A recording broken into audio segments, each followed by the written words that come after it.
Good morning. Welcome to the land use meeting. I do want to let you know that we will be recessing until 9:30 this morning. So with that being said, we'll see you at 9:30.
Good morning, everyone.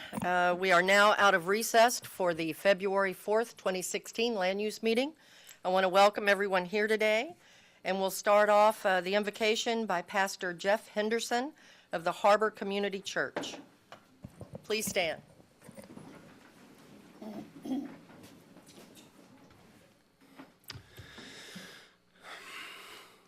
Lord, you tell us to pray for those leaders, for those who are in authority over us. And so now, on behalf of the people here, on behalf of your people, Lord, we lift up these commissioners here, Father, and we ask several things that you would do work in today and throughout this week and this month and even through the years, Father. We pray, Lord God, for wisdom and tact, Lord, that the conversations that are had between the commissioners and the conversations that are had between those bringing requests, Lord, would be filled with wisdom from both sides.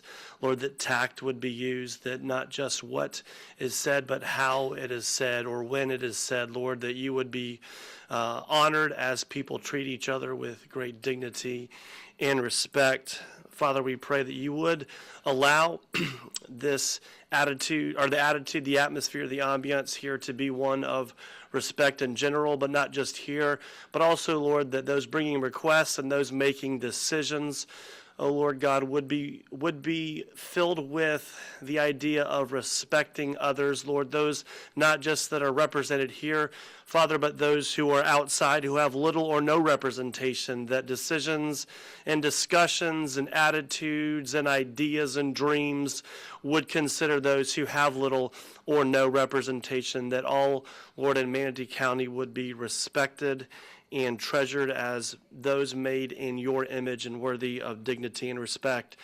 And finally, Lord, we ask for honesty, Lord, that this would be a place that is known for honesty, that discussions and dialogues can be had, and whether there's disagreements or not, that those bringing requests can know that they've been dealt with honestly, that they've been heard, that those who are making decisions also can know that those who are bringing requests are bringing requests honestly and telling the full truth and not simply just what is needed to get something passed, Lord. But this would be a place where truth is held in high regard, and that, Lord, as they do this, that it would be a place where whether something is passed or whether it is not passed, people could know that they've been heard.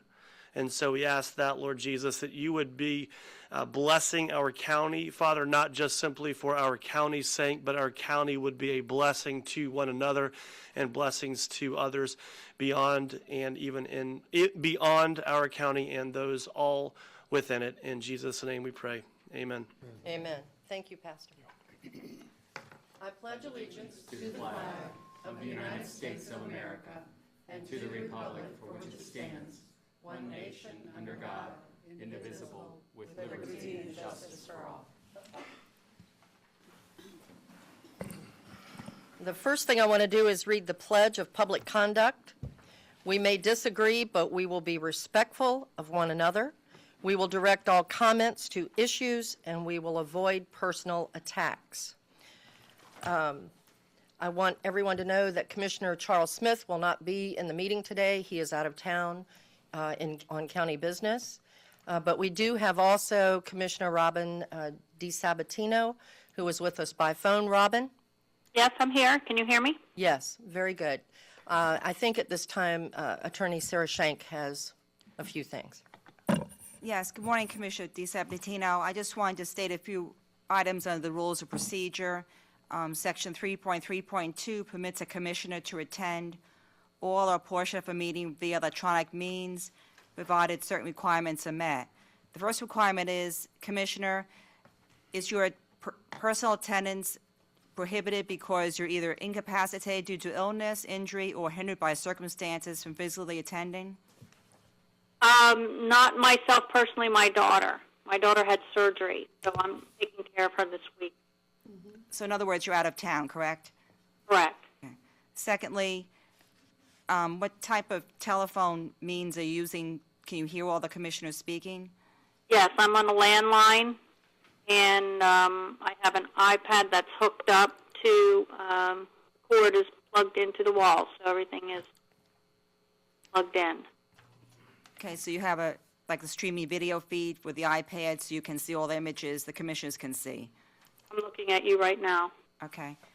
And finally, Madam Chairman, can you either grant or deny Commissioner DiSabatino's request to attend electronically for the rules? I grant it. Okay, thank you. Thank you. Commissioner, I will be making sure periodically that you're still on the line with us. Okay, and I'll put it on mute for right now. All right, good. Thank you. Thank you. Do we have any changes to the agenda? Yes, Madam Chair. We have an add-on item, which is time certain at 9:30, a report from County Attorney regarding possible settlement of pending litigation. And we have PDR 1512P, which is Stone Creek Homes, Rhinacida, and an additional public comment letter, which is attached to the memo. All right, thank you. Then we'll go ahead right now to the 9:30 time certain. County Attorney Mickey Palmer.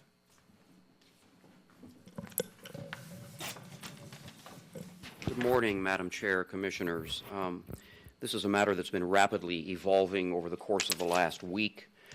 The Board may be aware that there are identical pending bills right now in both the Senate and the House in Tallahassee, which would restructure the financing model of juvenile detention statewide.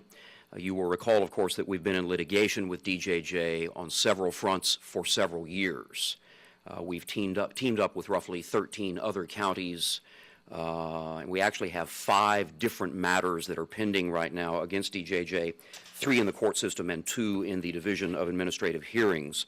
The newly proposed legislation would call for a straight 50-50 split of all detention costs statewide between the state of Florida, Department of Juvenile Justice, and non-fiscally constrained counties. Manatee County is a non-fiscally constrained county as defined in the statute. It would be a 50-50 split beginning with fiscal year 16/17 and moving forward. We have received word that the President of the Senate, Senator Negron, has sent word that if this legislation has any hope of passing, that the various counties that have been litigating against the state for the last several years must dismiss those lawsuits.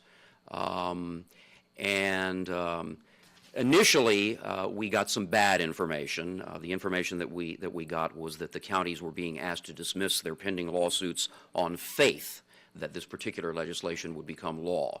That was bad information. We are simply being asked to dismiss our pending claims against the DJJ only in the event that this legislation becomes law. And so that would take, obviously, several months to play out. As is typically the case in Tallahassee this time of year, it's rush. We needed to hear from the counties yesterday, and hence the add-on item this morning on your agenda. Counties are beginning to line up for the deal. Practically speaking, this county would be asked to walk away from roughly, by our calculations, roughly $4.2 million of overpayments that we have made in past years that we are presently attempting to recoup by way of the pending litigation. Recall that the counties are being represented by the Neighbors Giblin law firm in Tallahassee. That's the situs of all of this, and so it makes very good sense that we have counsel in Tallahassee. We've been splitting those bills. It has been, you know, the economies of scale have been very nice for the counties. You know, we literally get a monthly bill for 1/13 of the attorney's time for the previous month. In any event, the new legislation calls for the 50-50 split. It calls for a plug, if you will, of $42.5 million that is to be shared by all of the non-fiscally constrained counties that will be billed to us on a pro rata basis based on our number of detention days in Manatee County for juveniles. And that is a plug number that will get us through the current fiscal year, as I understand it, and that will be billed on a monthly basis, pro rata on a monthly basis, 1/12 per month, and then moving forward in 16, 17, and forward, it will be a 50-50 split across the board between the state and the counties. And so we are bringing this forward for the board's consideration. Under the new model, assuming it becomes law, the calculations vary a bit, but Manatee County's annual savings from the present scenario, in the present scenario, we're paying roughly 53% of the tab. Now remember, when we started this litigation, counties were paying as much as 78% of the statewide tab. We are now down to a scenario where Manatee County in particular is paying about 53% of the tab. And so our calculations in terms of our annual savings going forward, if this legislation becomes law, again, the calculations vary anywhere from $34,000 to about $42,000 per annum would be our annual savings based on the current, compared with the current scenario where we're paying about 53% of the tab. So there will be a savings realized, but again, the biggest hit, if you will, for this county is that we're walking away from roughly $4.2 million worth of what we perceive to be overpayments in past years. Now bear this in mind. Even if we pursue with the litigation, and if we get one or more court judgments against DJJ, those judgments will simply sit there unless and until the state legislature determines to fund them. That's no guarantee. In fact, over the course of the past 2 years, we've seen the legislature take a do-nothing position with regard to trying to fix the DJJ funding problem. It is Senator Latvala out of Pinellas County that is sponsoring the Senate side of this bill. I understand that it's his son, I believe his first name is Chris Latvala, on the House side that is sponsoring an identical bill. It will be a fix to a long-standing problem. So, again, counties are lining up pretty rapidly. The counties that have signed up for the deal thus far include Okaloosa, as recently as a day or two ago. let's see, bear with me. Pinellas, Charlotte, Indian River, Martin, Lee, Palm Beach are all counties that have signed up thus far. Other counties are acting this week, such as Manatee County, yet other counties may be acting as late as next week. But we're told that Senator Negron needs to hear from the counties sooner rather than later. So I have prepared a letter for my signature that each of you have before you here. And Commissioner DeSabatino, I will go ahead and place the letter on the screen for your edification. I'm hoping you can read that. It is a 2-page letter, although don't concern yourself with the second page. It simply says, thank you again for your efforts. Should you require any additional information, please feel free to contact me. So the bulk or the meat of the letter is there on the first page. This follows a form of letter that our outside counsel, Greg Stewart, with the Neighbors Giblin firm, has recommended, but it contains some contingencies. And the contingencies are, first of all, that we would agree to dismiss all of our pending claims in both the courts and the Division of Administrative Hearings, but on the condition that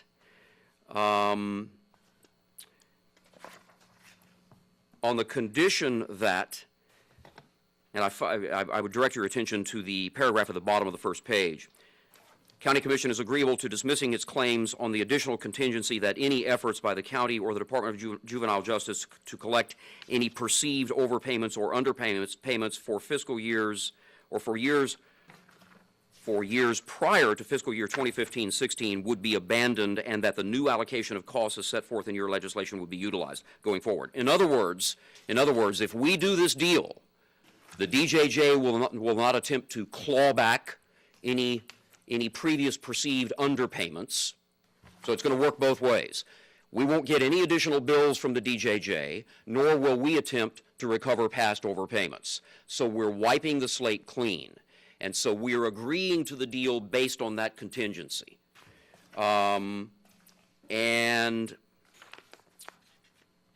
so it's difficult for me in good conscience to say that to my client that we will simply walk away from the pending claims, without any guarantee that we won't get additional bills for past contested years from the DJJ. And so several counties are taking this position, and it is the position that I would recommend to my client. So, questions at this point? Commissioner Whitmore. You had started, maybe it was the 2015 with, you gave us information on a formula before you went on. I didn't want to interrupt you. Can you go over that one more time? Yes. The Senate bill literally calls for, and my understanding is as follows, $42 million is the projected half of the DJJ budget for FY 16-17. This is a plug number, quote unquote, that counties are going to be asked to pay for fiscal year 16-17 to be apportioned among the counties based on actual detention days.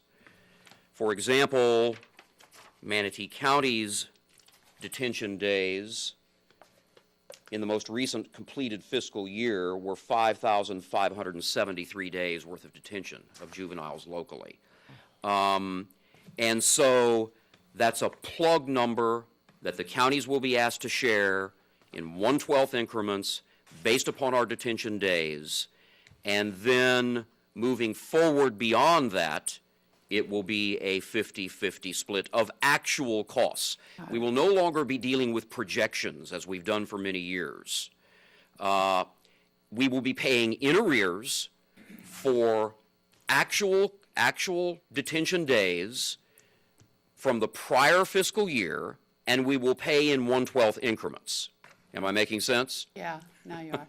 And Miami-Dade, only I was at a Florida League of Cities when all this was happening years ago, and are they also going to play? Have you heard? I have not heard. 'Cause they went off on their own. And Miami-Dade's, their past overpayment number is quite large. Oh, I've yeah. heard figures as large as $13 million. Right. I'm looking here at a chart. Let's see.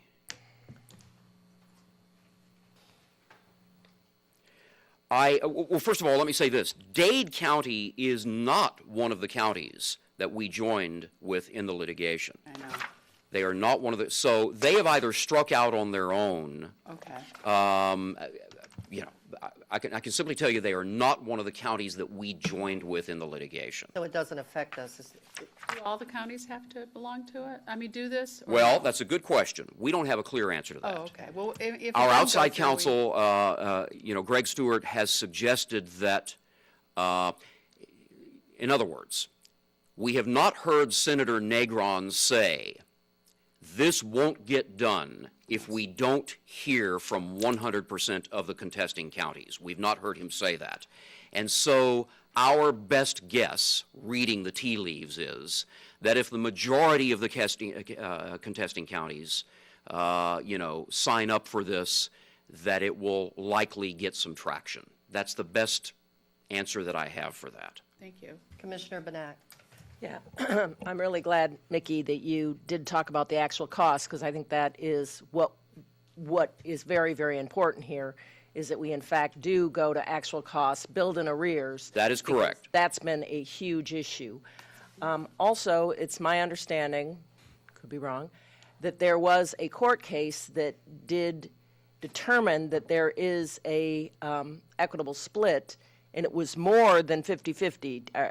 Is that correct? That there was a decision that was made. Now, the legislature did not implement it, but I thought there was, the court weighed in and saying that it shouldn't have been, maybe I thought I read that someplace. Last year. Yes. Mickey is, Chris, can you answer that question?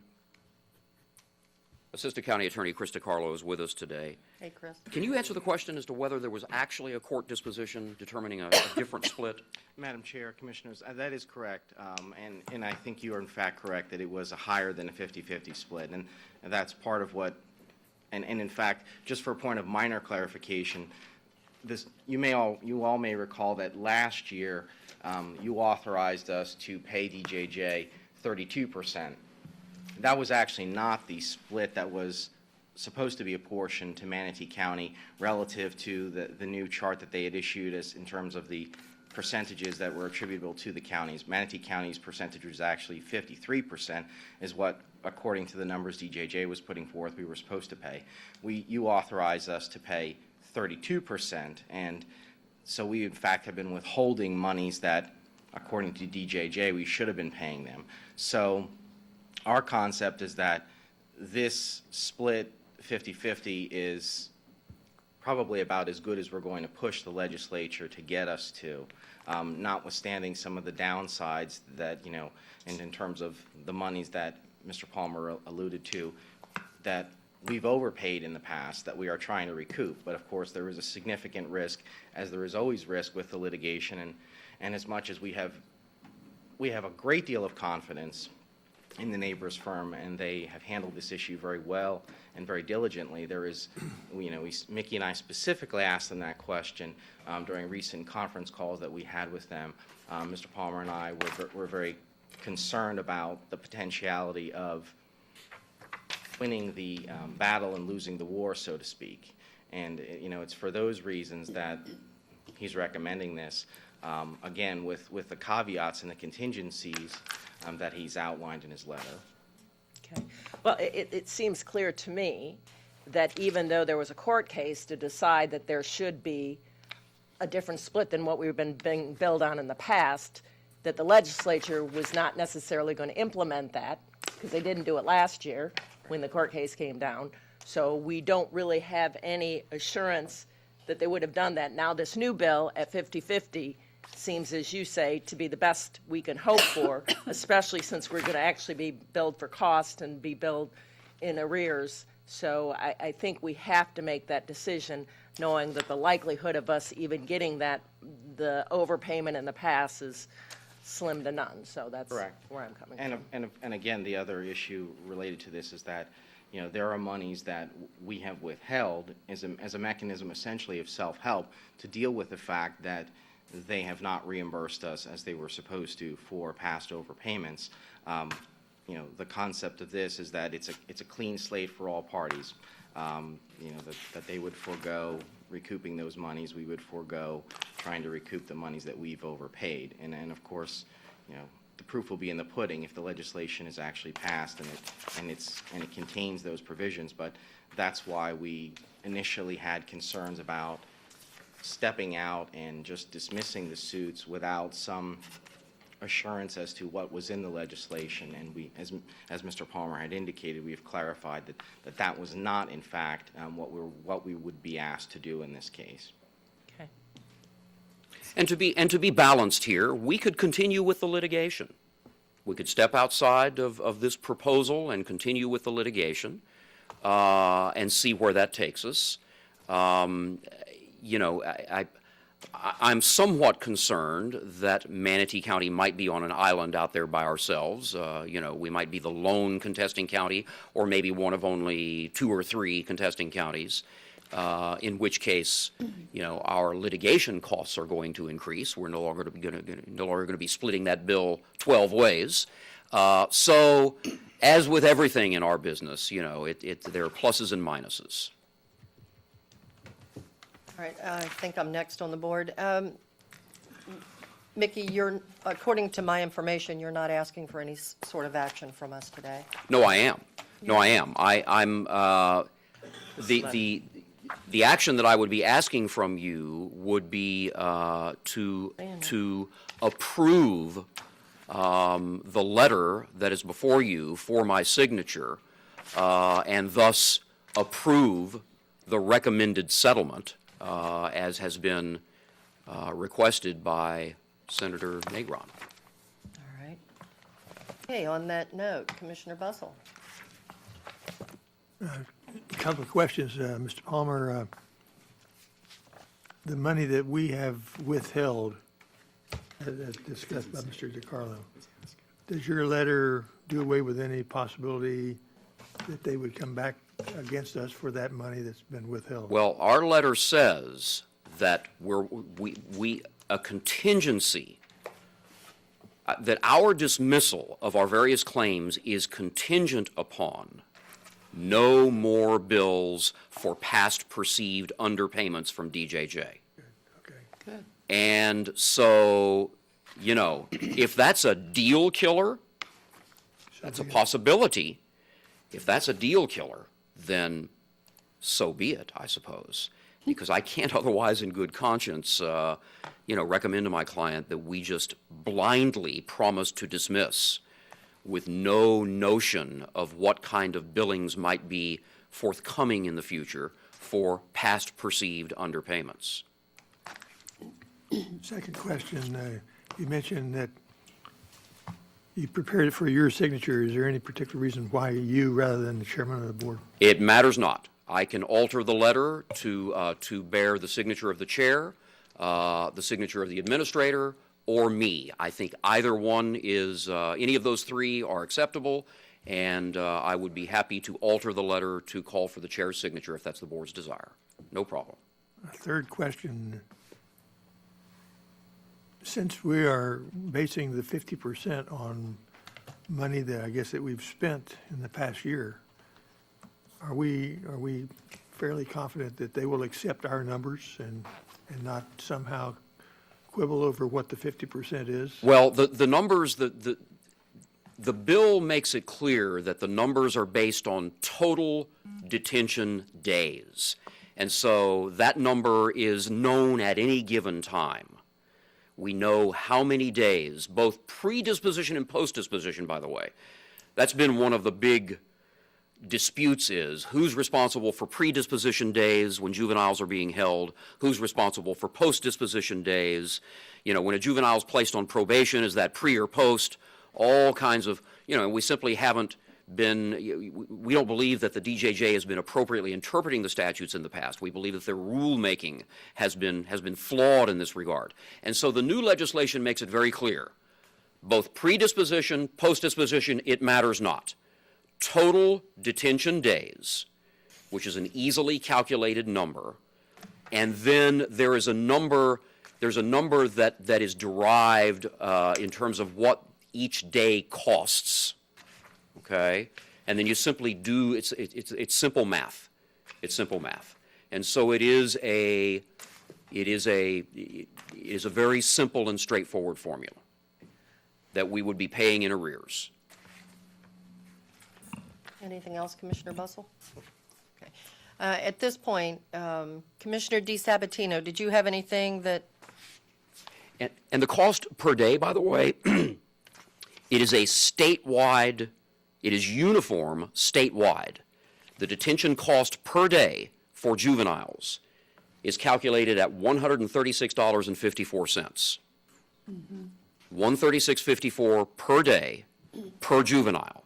And that is a statewide number, whether you're in Manatee County, Okaloosa County, or Miami-Dade. So, for the most recent fiscal year, for example, you would take Manatee County's total detention days of 5,573, multiply it by that $136 per day number, and so it's simple math. go ahead, Robin. Madam Chair? Yes. Yeah, these are staggering numbers. Thank you, Mickey, for bringing this up. I know we've been fluctuating back and forth for several years now. This would be a known amount, hopefully, versus fluctuating, arbitrary, unknown number. And so with the 50-50 split, it'll be set. And this litigation, just for the record, has been ongoing, 2 years? 2 or 3, yeah. Approximately 3 years. Okay. So with and you were saying how many juveniles per month, basically? I don't know if our spreadsheet, again, total detention days for Manatee County, and actually this appears to be a projected number for 15-16, a projected number of 5,573 detention days. How many juveniles is that? I don't know. Yeah, I don't know, but that doesn't enter into the equation. There's a repeat We of simply look at detention days. Yeah. So that's a staggering amount times $136 a day. So, we need to work with the school board. I saw in the paper that they're working to get additional school buses to help the children get to school. So hopefully we need to do a community-wide effort to try to get this figure down anyway. But thank you for bringing this up. And I guess we don't have any other choice at this point. Well, you do have choices, and I've alluded to those earlier. I mean, you could say, no, we're not interested in this arrangement. We prefer to continue litigating. And whether, again, we don't know, at this point, we don't know. I mean, if Manatee pulls out of the arrangement, and if we're the only county that pulls out, then we're left litigating on our own, which we can do, although the per diem cost is going to go up to litigate. And if we're the only holdout county, it's possible that the sponsoring legislators may say, let Manatee County go fight their battle. We're going to go ahead and move forward with this legislation. So we may still get the legislation even if we pull out of the arrangement. These are just unknowns. These are unknowns. I wish I could give you more certainty. Thank you. All right, Commissioner Whitmore.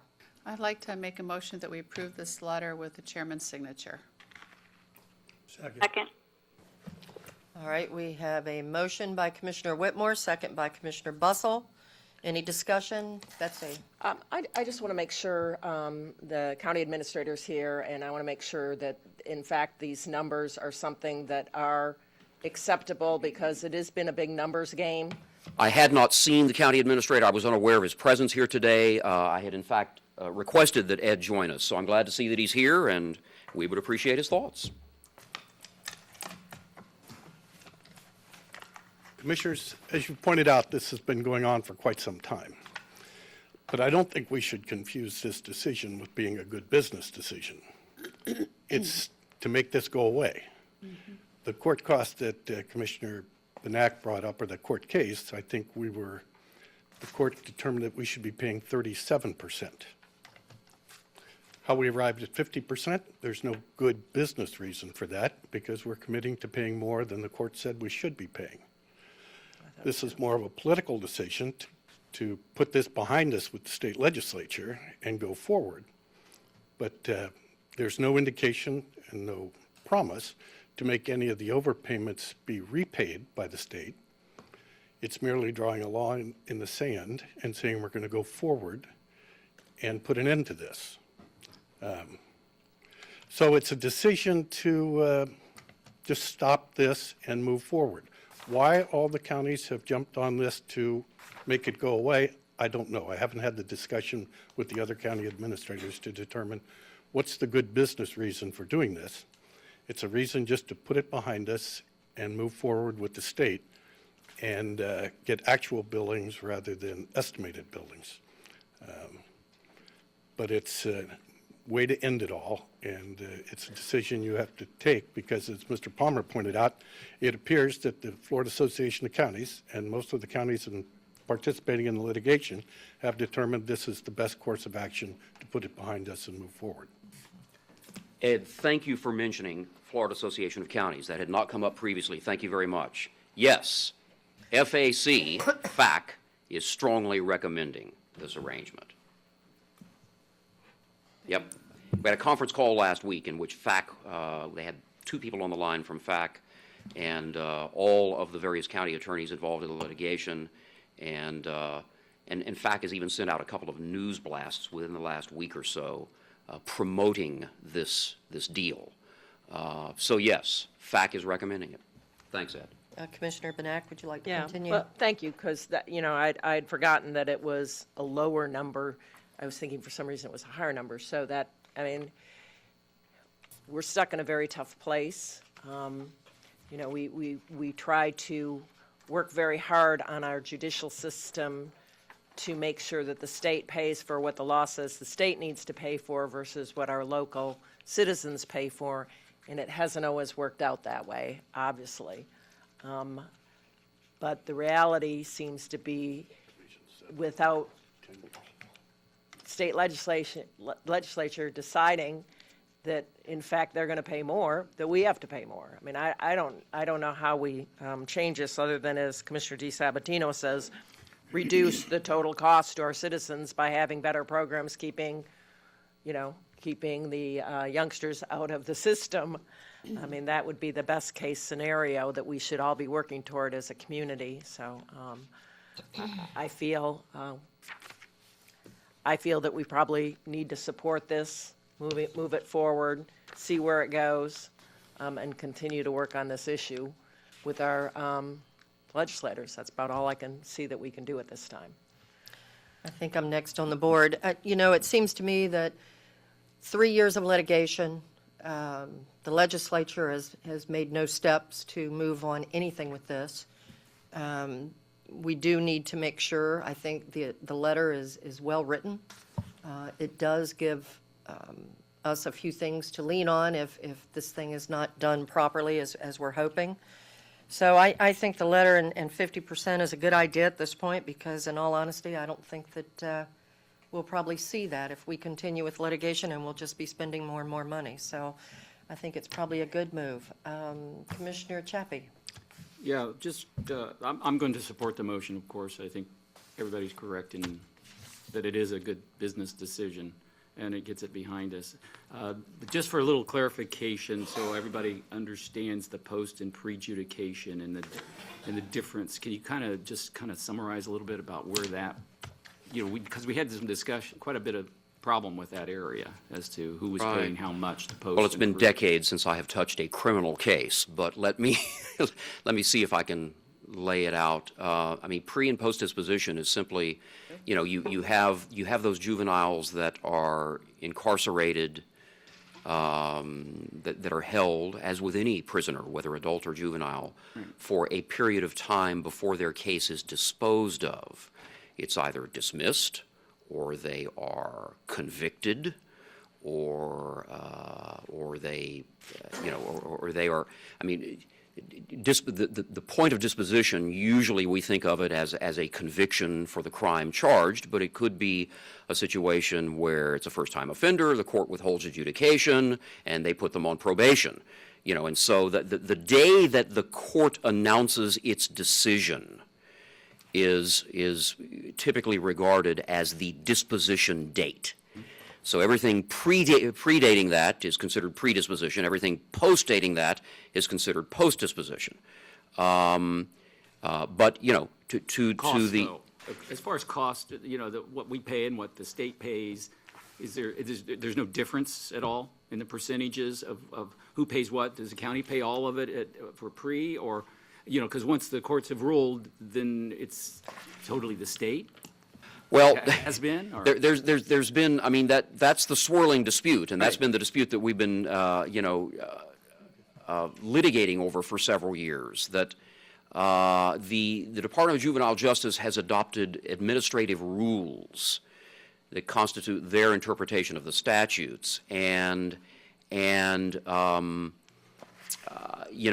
are, they've taken the position that counties are potentially responsible for some of those post-disposition days, and we've taken the position that we're not responsible for some of those post-disposition days.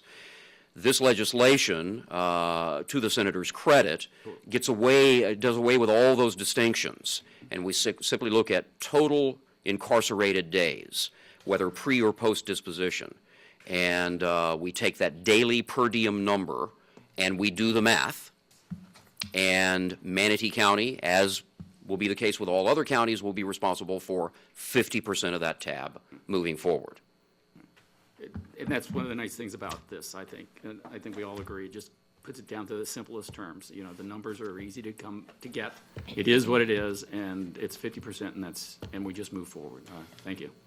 And it will certainly be predictable for us from year to year from a budgeting perspective. We will know what last year's numbers were, and we then budget that for the ensuing year, and we pay it in 1/12 increments in arrears.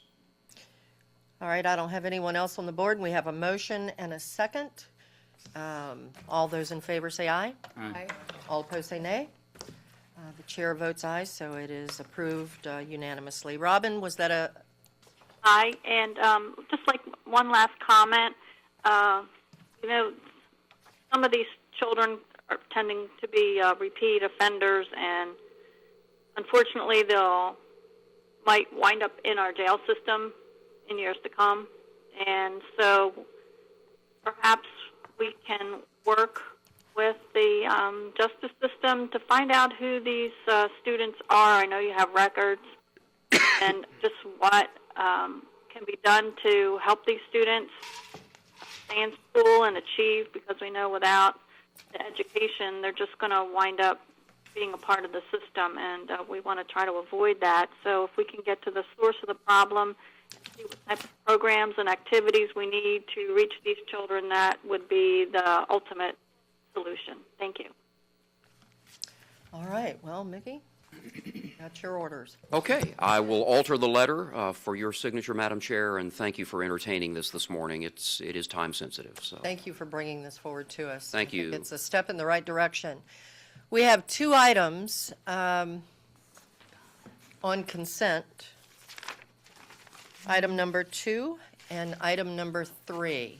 Point of order, Madam Chair. Were we supposed to open that up for public comment? I don't know. Good Nick, question, I don't know. I think you are. Mickey. Answer is yes. Yeah, All right, sorry. let's go back to that then, excuse me. Anyone that would like to speak on that item? I apologize for overlooking that little tidbit. Anyone from the public? Madam Chair, which consent items are you talking about? The plats? No, we're talking about. Going back to Please, the we're going letter. back to the letter. Oh, okay. We didn't Mr. open. Jubalina, you have 3 minutes, sir. Thank you. Good morning, Councilman. Clerk, would you time that, please?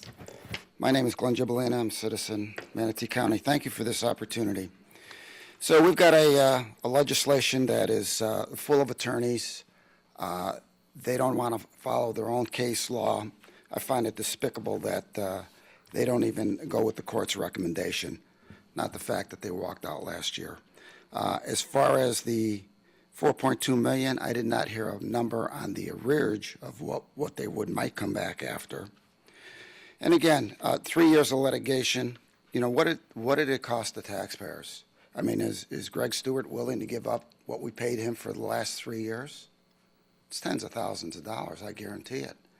I think the letter is good. The only thing that I would comment is if you're going to do this as a team effort with the other 13 counties, that they all need to get on board on the same page, one letter, winner take all, go back to the legislative and say, look, here's the deal. You're not going to come back after us. We're going to lick our wounds. The taxpayers are going to pick up the tune of hundreds of thousands of dollars of legal fees, and we're all going to go our separate ways. So that's what I would do with the other counties. As far as rush, get it done yesterday, too bad. Let them wait. Get it right the first time so we don't have to go back to litigation because all the T's weren't crossed and all the I's weren't dotted.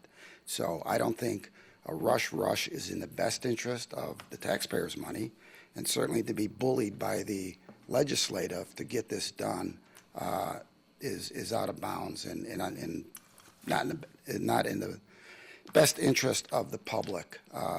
You talk about keeping the kids out of jail. I was just up at the 9th floor this morning from 8 o'clock on with the juvenile justice system for over an hour. And I can tell you the problem is the truancy problems that we have in this county, the accountability, the parents, the single parents that are out there. Jubilino, would you please speak to the issue at hand, the letter? Well, I mean, Robin brought up the alternative, so I'm just playing off what she said. So, Stick to the letter, please. okay. So that's what I would do. I wouldn't rush into this thing. I would send a letter back saying, we're going to do a consensus on the other 13 counties. I would strongly recommend Mickey to contact the other 13 counties and get some feedback and go in as a team, not as lone wolves. Thank you, sir. Back to the consent agenda. Somebody else. Oh, I didn't see, oh, sorry, Catherine, didn't see you. Catherine Edwards. My question would just be, if the county were to win a judgment and a legislature refused to fund it, are there no options? Thank you. Question. Anyone else from the public? In answer to the last question, no options that I'm aware of. In terms of our outside counsel, Greg Stewart, I do not have his total billings handy immediately, but they have been extremely reasonable. And furthermore, if Greg Stewart was interested in padding his pockets, he wouldn't be recommending that his clients take this deal. He'd be recommending that we continue to litigate. Thank you. Thank you. All right, no one else from the public would like to come forward at this point? All right, we'll close public comment. And we'll go back to the consent agenda. Commissioners, are there any items to be pulled, either item number 2 or item number 3? Those are the only 2 on consent. All right, well, I'm not seeing anyone pull anything. I have one. I'll open public comment. I have one card. Catherine, it's you. Item number 2. 3 minutes, clerk, please. Catherine Edwards. The Savannah at Lakewood Ranch has numerous examples of why modifications to our land use planning must be made. Portions of this development are in the 25 and 100-year floodplain, and with climate change, those floodplains will be becoming 10-year floodplains. So let's keep that in mind and maybe be more proactive in our land use planning instead of just relying on FEMA. on the consent and declaration of covenants, section 15.2 and 15.3, it says, lots located in vicinity of agricultural properties must be subject to, may be subject to odors, fumes, smells, and airborne particulates. Pesticides, insecticides, and fertilizers may drift on the properties. So they have an overspray easement on some of these lots. It would make more sense in the future for land use planning if those overspray easements were on the common areas and not on individuals' properties where houses are. So I would ask that that be considered. In section 14.4,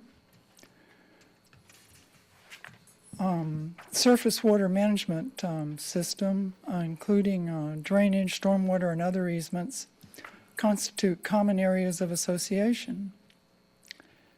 And they go on to say, Mill Creek, for Mill Creek, Manatee County has no obligation to maintain or repair, et cetera, and so on and so forth. Well, who does?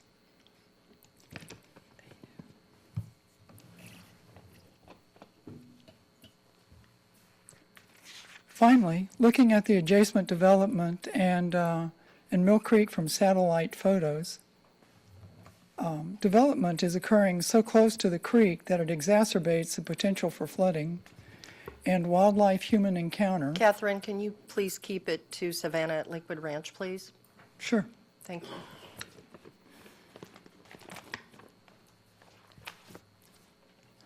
Please consider increasing the size of the corridor around Mill Creek. State Road 64 bisects the creek and is an excellent example of where an animal corridor underneath would be appropriate. Thank you for your patience and consideration. Thank you.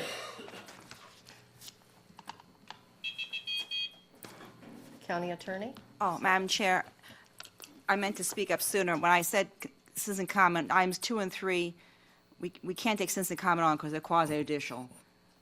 You can only have an advertised public hearing on plats. You can't. So we'll take the citizen comments and you can have your questions answered by staff because some were global questions. Oh, I didn't, okay. All right, well, so much for that.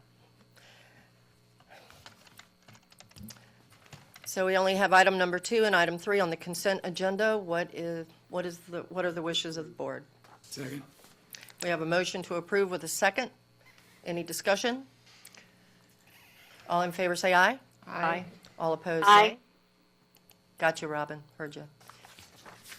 The chair votes in favor, so it is approved unanimously. Thank you. All right, the advisory board appointments, Planning Commission. Robin. Good morning, Madam Chair and Commissioners. Robin Meyer, Division Manager for Planning for Building Development Services. You have 32 applicants for the Planning Commission. This is a situation where you commissioners appoint and elect them. We're looking forward to getting a new commissioner and working with them. Be happy to answer any questions other than Point that. of Carol, I order? have it. I've got Point it. of, the swearing in? Yes, thank you. Okay. Well, I didn't know. Thank you. Go ahead. It's following my That's it. paper. Do I have any Commissioner Benak? I move to nominate Mike Ron. All right, Mike Ron has been nominated. Are there any others? Lori Gale. Lori Gale has been nominated. Anyone else? We have 2 nominees. Are we going to close? Close the nominations. Thank you. All right, then we'll go ahead. We have 2 people, Mike Ron and Lori Gale. We'll vote by raising hands, right hands. So all in favor of Mike Ron? 5 votes. All in favor, well, it's done. Okay. I assume, Robin, you want to vote? I vote for Lori. I just wanted to say, as we all would say, there's so many. Everyone is so highly qualified and respected, and honored for them to want to serve. So they could have all been selected. So it's just thank them all, and hopefully they'll apply in the future. Thank you. Very good point, Robin. I couldn't agree more. Yes, Betsy, anything else? Yeah, absolutely. I know most of these people that applied, and it's amazing how many of them want to get involved. And, we've got a lot of big issues that are coming forward in Manatee County, so I invite you all to stay involved. We're looking at our urban corridors, some fairly significant comp plan changes in those areas, in how we can redevelop our urban core. And so we'd love to hear from these folks that have taken an interest in serving on the Planning Commission. It is a tough decision given the quality of the people that we have that are applying for Planning Commission. And it's really encouraging to see that they all want to be involved. So I'm, want to tell people to keep paying attention and keep applying and keep participating in the process. And Robin, it is true that all the applications stay on file for how long? I believe it's a year, ma'am. Okay, very good. Thank you. All right, Mr. Ron, congratulations. At this point, we're going to go ahead and do a swearing in of staff and anyone from the public that would like to speak on the quasi-judicial items coming up. Please stand.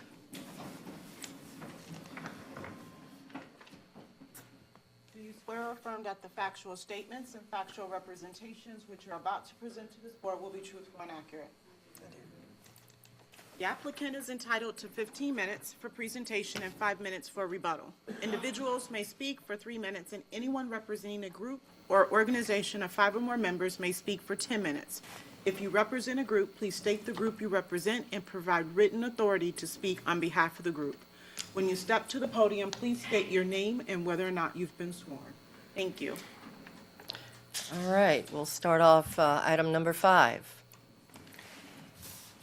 PDI 1501P, which is Amsdale Storage Ventures, Compass Self-Storage, was continued from December 3rd, 2015 and January 7th, 2016, and is requested to be continued again to March 3rd, 2016.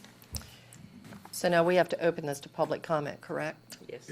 Anyone from the public? I do not have anyone listed on this item, but if you'd like to come forward, please do. Please state your name and that you have been sworn. All right, well, we'll close public comment. Do I hear? Move the recommended motion for continuance. Second. We have a motion and a second to continue to March 3rd at 9 a.m. All in favor, say aye. Aye. All opposed, Aye. nay. Got you, Robin, thank you. It is approved unanimously, thank you. On to the next item. We're moving right along today. Yes, ma'am, item number 6. Item number 6 is PA 1503, Ordinance 1535, which is 301 Oxford, an amendment to the future land use map from OM, office medium, to ROR, residential office retail, and Res 12, residential 12 units to the acre, property being generally located on the south side of 301 and west of Oxford Road in Parrish. All right. Yes, Rob, Betsy, sorry. I would like a presentation on this. Okay, we need a presentation. Who's going to handle that? Staff. I mean, not staff. The staff. Good morning, Margaret Tusing with Building and Development Services, and I have been sworn. As Ms. Knapp said, this is a plan amendment request for approximately 20 acres of property from OM office medium to ROR for about 5.18 acres for ROR, and then the remaining portion of the property to Res 12. The applicant's representatives are here and will make their presentation, and then I will do my part after they have presented. All right, thank you. Mr. Robinson. Good morning, Madam Chair and members of the Board of County Commission. My name is Will Robinson. I'm an attorney with the Blaylock Walters Law Firm, and I have been sworn. Here with me is Rachel Layton of ZNS Engineering, and she'll follow me with specifics on the application. We also have Nathan Crott of ZNS to answer follow-up questions as well. As Margaret mentioned, our request to you today is a comprehensive plan amendment from OM, or office medium, to residential office retail, or ROR, for 5.18 acres of the 19.4 acres of the site, and Res 12 for the balance, or 14.31 acres. Your staff report does a great job of outlining how we got here, but a couple quick points. Back in 2008, we actually worked with your staff to create a new comprehensive plan designation, office medium, and we got this property office medium comp plan amendment approved at that time. And in 2009, we got zoning approved to PDC and a site plan also approved for 150,000 square feet of office, commercial, and retail uses. The office medium, though, allowed mainly office use with limited commercial use. So we're here in front of you because since 2008-2009, circumstances have changed. The staff report does a great job describing the change and justification for the amendment, but we'll go through that ourselves. The increase in residential development in Parrish has accompanied with limited commercial development, resulting in longer trips for those Parrish residents with this limited commercial development. We believe the Parrish community needs vibrant commercial uses, like restaurants. We've heard that a lot in our two meetings we've had with the residents, and a mix of housing types. The office medium comprehensive plan designation no longer makes any sense for this property, as it has very limited commercial use and is really emphasis on office. We have submitted a site plan and a rezoning application for your staff review, and we look forward to working with the county attorney on trying to get those applications to you all as quickly as possible. And we are certainly here to answer any questions, if we have any, on the site plan matters or the zoning, because we have, as I said, submitted those applications.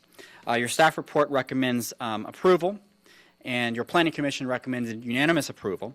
And we request your approval of this application. And I'll bring up Rachel right now to go through more of a formal PowerPoint presentation.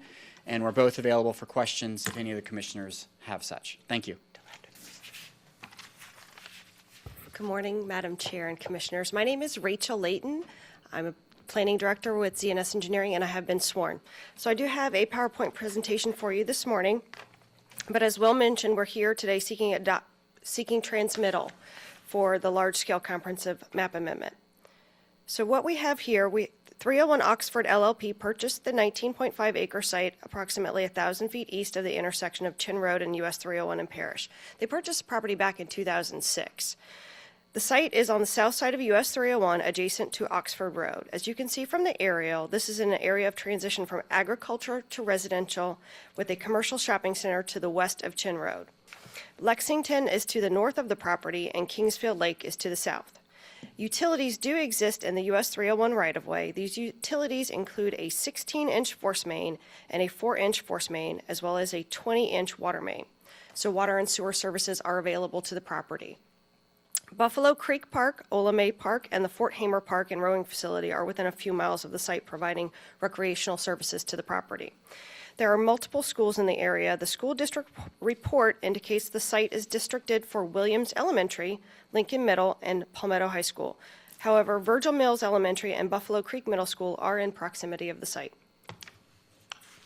So I have the future land use map here that shows the parcel as OM, and that change was made in 2008 from UF3. I also want to point out a few other, this is quite a mixed area here. We do have a lot of UF3. We have a parcel of ROR, and then another commercial designated office parcel here, and then Res 6, UF3, and then Res 3. So it's a transitioning area out there of different densities and intensities.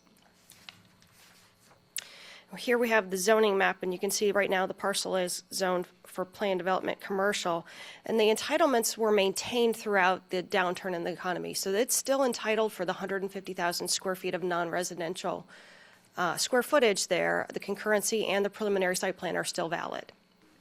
So we do have a mix here of A1 and A and PDR and A and PDC and PDR. We've got just a variety of different zoning districts out here, and no true discernible pattern along the road.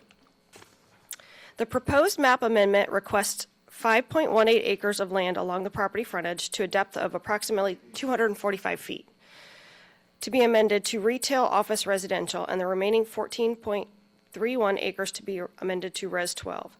The request is consistent with the Community Planning Act and Chapter 163, Part 2 of the Florida Statutes and the Manatee County Comprehensive Plan. The change in designations is compatible with development trends in the area and the existing surrounding residential densities through the proposed site design. As Will mentioned, a rezoning application for a planned development mixed use to preliminary site plan standards was submitted concurrently with the future land use map amendment. To ensure compatibility with the adjacent properties, the preliminary site plan, which I'd like to just put up on the overhead, to just show how we're proposing compatibility. And again, we had hoped to have all these items on the same agenda. Thank you. So along US 301, we have 370-foot setback to the residential property. Along the southern property line to Kingsfield Lakes, we're separating the buildings by 283 feet. We're proposing 73 feet to the west and 92 feet to the east. And there are these enhanced setbacks along with proposed 20-foot buffers surrounding the Res 12 parcel and aid in the transition of the proposed densities. ROR and Res 12 will allow for a maximum of 178 dwelling units and 67,000 square feet of non-residential development. The preliminary site plan proposes 168 dwelling units and 22,500 square feet of non-residential.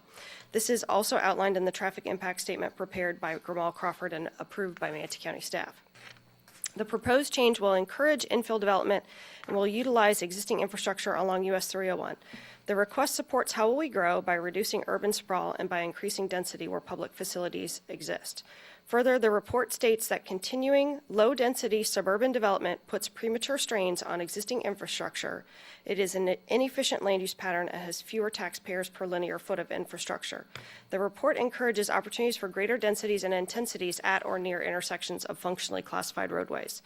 The traffic impact statement again has been approved, and the change in the designations actually reduces the trips by 13 p.m. peak hour trips.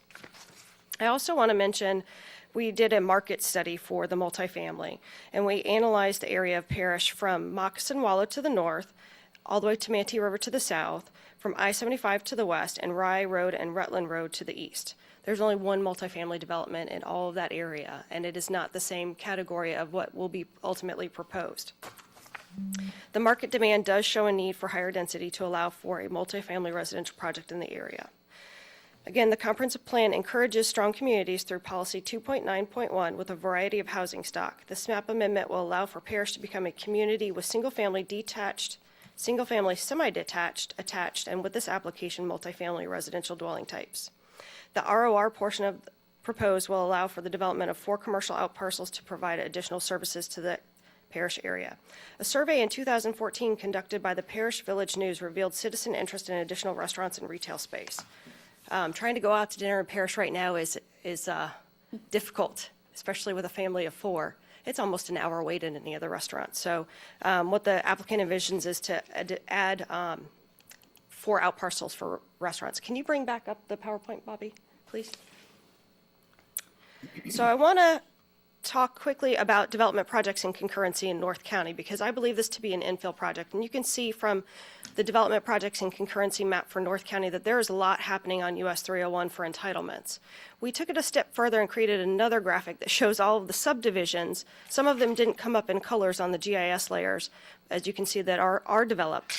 But the light green is current subdivisions, and the light blue is the concurrency projects. So we've got a number of entitlements and subdivisions all along this road with only a few pieces left to be developed. I also want to mention that during the application review process, I personally met with the Parrish Civic Association Board on October 6th to make a brief presentation of the project.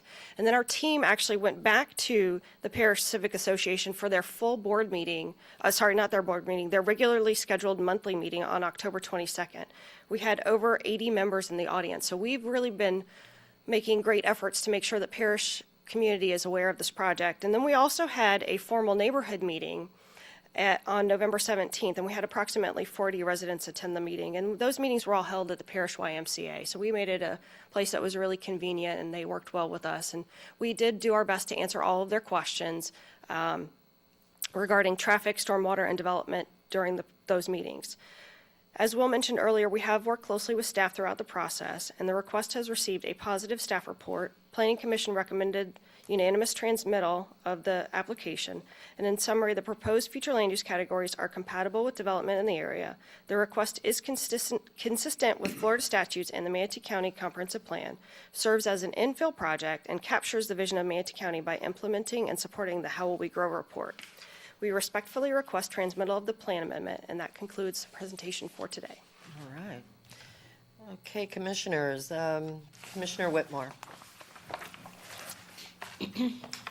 We've all been to the Parish Community Center meetings, and every meeting, and it surprises me because we're not used to going to meetings where everybody wants business to come. And I reported at one of the commission meetings that I was totally shocked that that's all they talked about. They're looking for business to come because we have a lot of homes out there and no infrastructure kind of to support them. So, and I would also, I never thought of it, but it is an infill project, so that's a good observation. The multi-use and the multifamily, that ties in where you haven't seen it in this area before.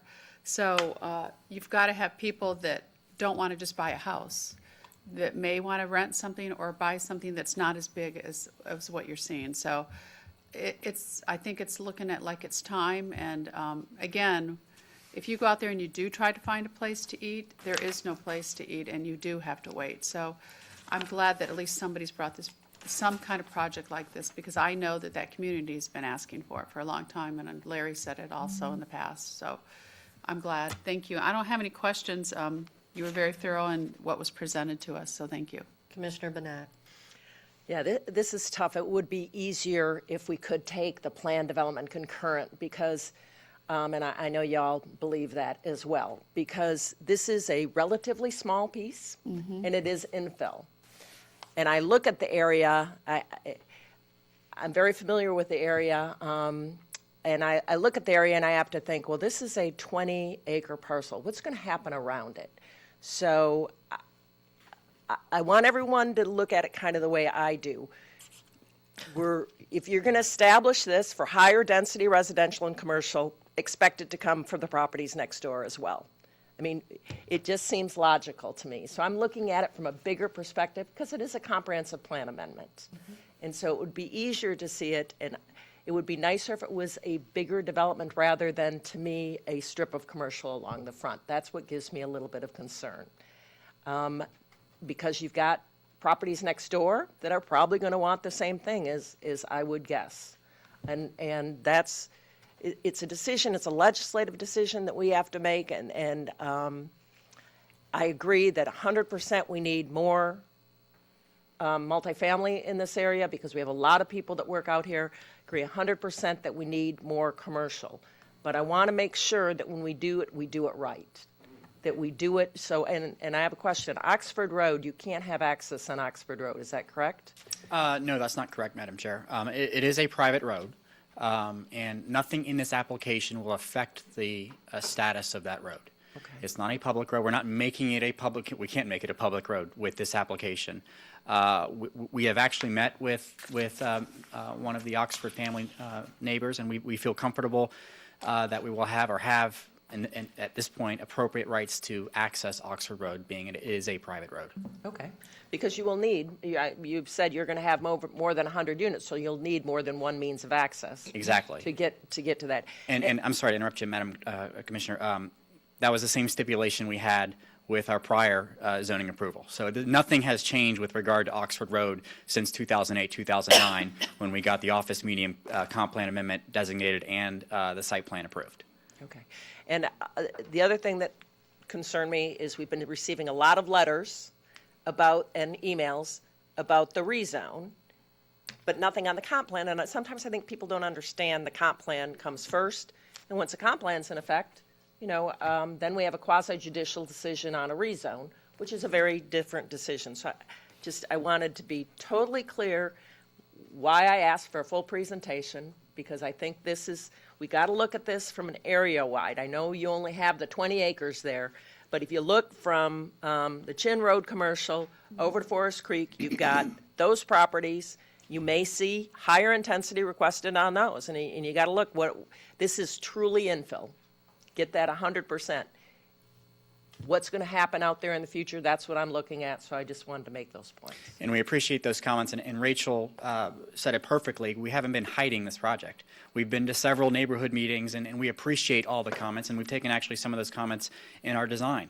And we feel that we've answered those appropriately, but certainly we'll address the zoning issues when we get to that point, hopefully soon. Commissioner Bussell. I have a question. I'm not sure who to ask it of. My question is about the ROR, or the commercial portion of this, the out parcels. And what's your thinking about parking for those out parcels? The parking will be handled on those out parcels, so the buildings will be constrained by how much parking will be required for each of those out parcels. Thank you. Commissioner DeSabatino, did you have any questions for the applicant?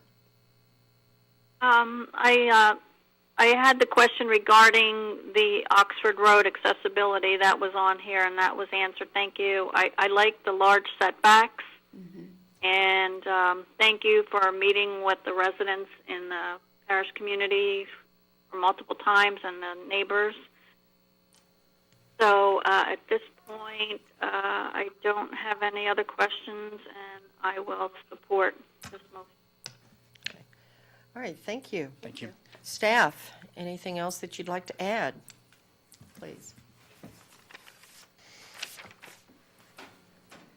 Good morning, Margaret Tusing again with Building and Development Services.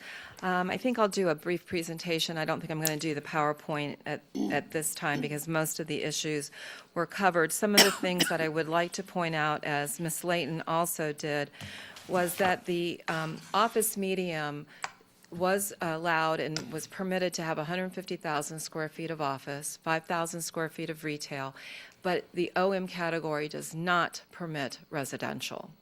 Therefore, in trying to keep with, having some diversity of residential uses out in the parish area is the reason they had to come back and look at, amending the land use category. When thinking about why, the residential office retail in this location versus perhaps, having it to be residential 12 is the locational criteria requirements when you have a residential future land use category. So we're trying to, give the opportunity to have the office. It could also turn into residential if that seems like a better option, and retail uses. As Ms. Layton stated in her presentation, the nearest restaurant is a quarter mile away from the site.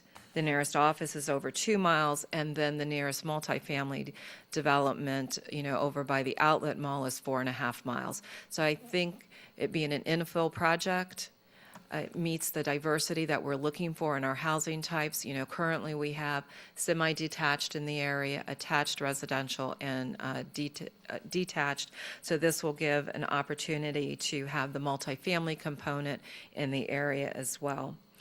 And staff does recommend approval if you have any questions for me.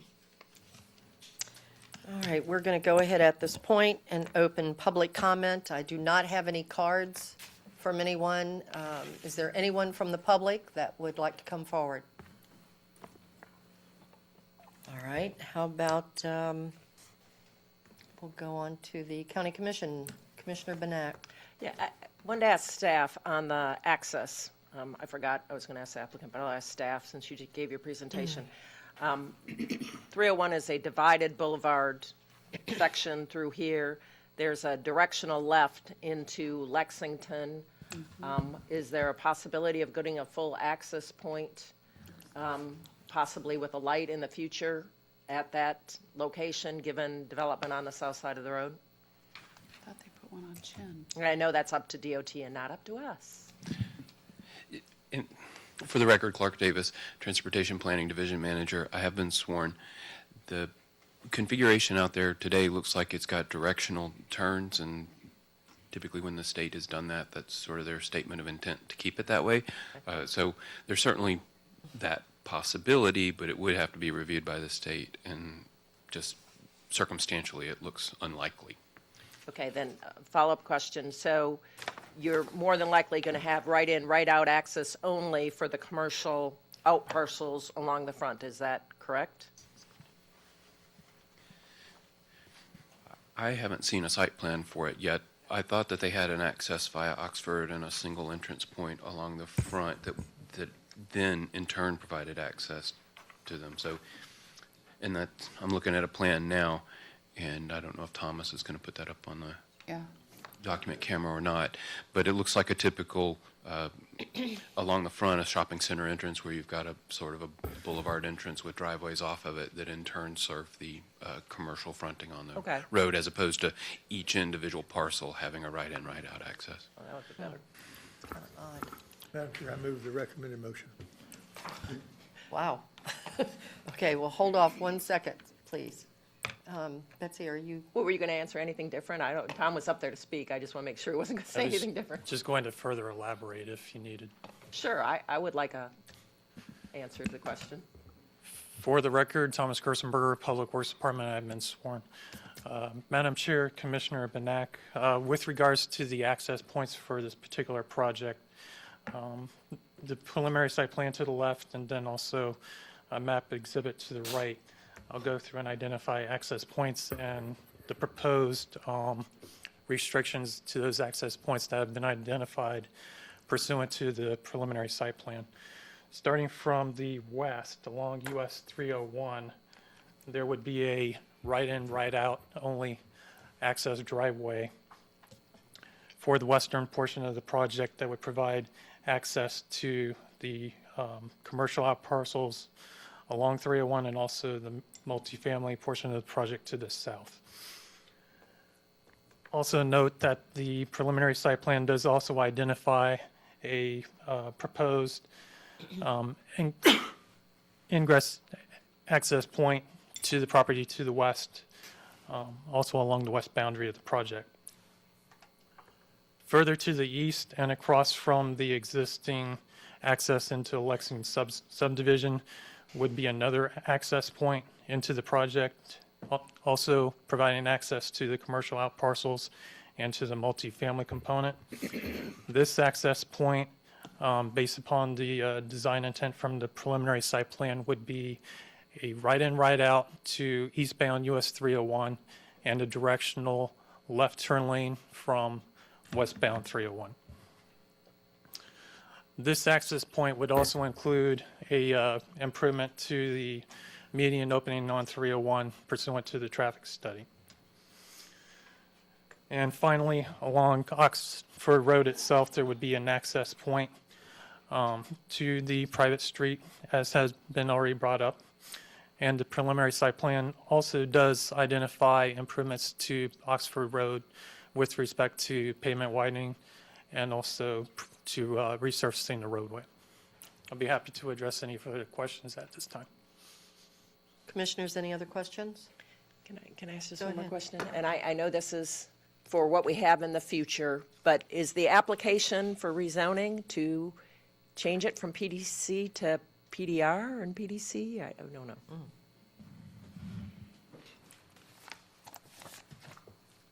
The application for rezoning is to plan development mixed use. Oh, okay. And if I could ask the county attorney a question?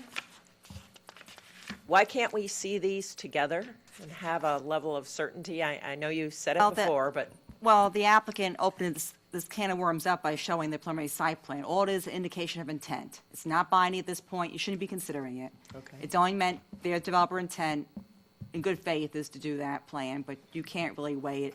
All you're looking at is in the public interest to change the future lands classification as requested. Commercial. Simple legislative decision. We don't know the access points of this. You're only deciding uses at this point. We just don't know the access points.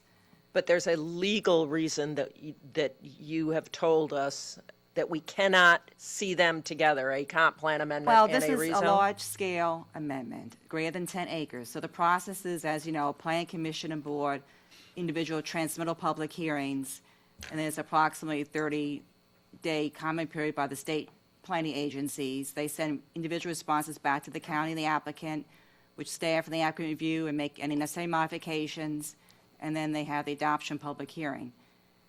So we have to get the future land use allowed. The existing future land use doesn't allow the use they're requesting in the zoning. The zoning's quasi-judicial, hence the board cannot vote on a quasi-judicial action until the comp plan is chewed up. The comp plan process is longer than the rezoning process by 30-some odd days. From my own perspective, these are important issues that affect my ability to Well, vote. this is only So a not to be, it seems to me transmittal like you hearing, should be so- able to continue the rezone and have it track the same time so Well, that I could staff is consider it. reviewing the rezoning, but that's in the planning site plan, aware of it. Do you want to ask the applicant a question? No? Okay. All right. I think I got all my questions answered. And Madam Chair, if I could just make one quick point. We'd love to work with the county attorney. We believe there's a state statute right on point that allows concurrent zoning. So it allow you all to hear the application with regard to zoning and our site plan, and it's all contingent upon the comp plan amendment being approved. We think we can proceed with that. We'd love to work with the county attorney to discuss that so we can get that in front of you in a reasonably quick period of time. All right. Anything? I have to- nothing further to add at this time. All right, anyone else from the public that would like to come forward? In that case, I'm going to go ahead and close public comment. Staff, any closing comments that you'd like to make?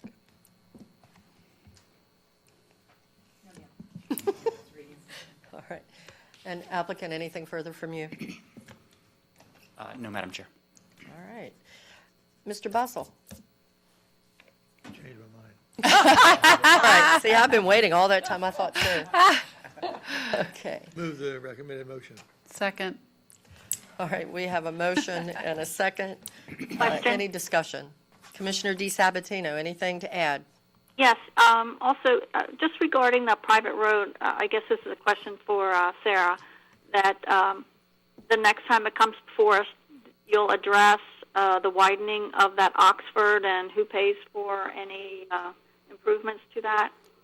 Well, actually, in quasi-judicial hearings, when we have the rezone and place site plan, the applicant has the burden of demonstrating access, and I'm assuming they will go into that in great detail. Okay, thank you. Commissioner Banat? And I forgot, I had one other question. This is in the North County Overlay District, so they will have to comply with the North County Overlay District in terms of commercial development? Makes it interesting. Okay. Exciting. No, it's just, it's a big Exciting. buffer. It's a Interesting. big buffer along the road. That's why I asked, your parcels are only so deep here, so it does make it a challenge because of that large 50-foot buffer that is required, so. Good. All right, we have a motion and a second. All in favor, say aye. Aye. All opposed, say nay. Thank you, Robin. I did hear you say aye. And for the record, I watched the entire video, I saw everything, and I heard everything. Thank you for saying that. All right, it is unanimously approved. Can I make a comment? Yes, ma'am, go ahead. I voted aye reluctantly, quite frankly, because I'm concerned about having a strip of commercial, but the information that was provided answered my questions. And I think it would be a good idea for us to look at how we can get more information. I know it's a legislative decision, but it's a big decision. So the more information we could have to make it would make me feel better. I know there's ways that we should be able to do that, to be able to maybe continue the rezone after the, but when we have smaller parcels like this, the information is necessary to make a decision in my mind. It's difficult, and I think, I don't think the public necessarily sees the separation, especially when it's a smaller parcel, but we don't want to be making, I don't feel comfortable making big decisions without that kind of information. So I know it's unique in the process, but anything that we can do to make the process work better, I would love to look at. Commissioner Whitmore, And Madam Chair, can I have dialogue with Betsy? go ahead. Uh, Quickly. I haven't said anything yet. I'm It to be as fast quick, as but I can. please. Now, I'm trying. I just have a question, and the other two lots next door those owners have private property rights. And they may not want to do what we're moving forward to, but now that they know that this is going, they may. So you can't do an umbrella over all the lots when the others may have something else in mind. So I'm under the assumption that's why you take each one separately, when it comes before us, because again, private property rights on both sides. Now they know what this is allowed to do. This is going to Well, be well, good. absolutely, and that was not my point. My point is, when you are doing comprehensive planning, know. you better look at things comprehensively. And so this is an unusually small infill parcel, but you got to look at what the implications are for the area, because you've got an area that is filled up with single-family development, we don't have a lot of multifamily, and we have virtually no strip commercial. But the implications are the parish has asked for this. And this property owner has started the steps. The two next to him may not want to do it, and there may be another area along 301 which we have to look at. So, but you've heard from the residents that the reason Okay, for well, what you're we've saying already is why we're voted and doing approved. this. So Commissioner Bustle. So, excuse me for Well, finishing my comments. I respect very much your special knowledge of planning, much more so than anybody else up here on this board, probably. Nevertheless, we've got Planning Commission and we've got our staff that have all recommended approval. So you're pitting yourself against the staff and us, and I don't like to be put in that position. I think that, I think you have the right to say what you think, but it shouldn't really, you shouldn't make it contingent upon us to go along with you, because you've got the advantage of having all that extra knowledge. Commissioner Chappie. Yeah, I disagree a little bit with Commissioner Bustle. I think your point is well taken. How many times have we talked to the public when about comprehensive plan changes, and you need to think down the road, and a lot of decisions are made, or at least a path with still options later on has already been made once the comp plan has been changed. So you need to pay attention at the beginning, and we've told people time and time again, our residents, you need to pay attention when there's comprehensive plan changes. And I think your point is very well taken, and you didn't disagree, or you voted for it to move it forward, but so I just took it, I take it the same way you do. It's the importance when you do deal with comprehensive plan changes. Thank you. Commissioner Whitmore, do you have something else to add? Yes, I do. And kind of what John and Larry are both saying, again, this one we have to, this is the only time we all can talk up here about this, so that's why we're having this dialogue. But again, somebody started the ball rolling, is how I looked at it. It had, like Betsy said, this is unique. Somebody started the ball rolling. The property owners on both sides now will decide whether they want to keep it zoned, whatever it is. I think it's agriculture. But whatever it is now, and then if they decide that they want to move and do other things. But again, to me, we can only make a decision on what's presented to us today and not look at the whole picture, even though we all are sitting up here looking at the maps, knowing that this is probably going to come before us in the future. So I agree with both of the commissioners that, but again, somebody had to start it. The citizens have been begging for it, and now we're started. We're going to take a 5-minute break. Thank you. Did we vote? We already voted. Yeah, we already voted.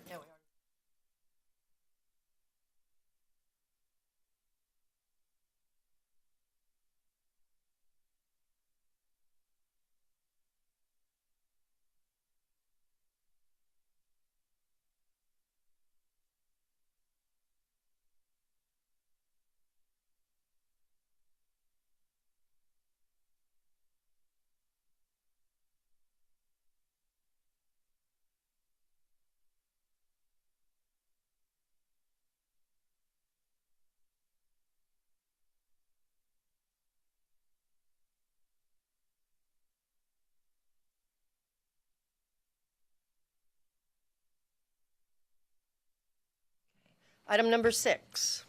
7? 7, sorry.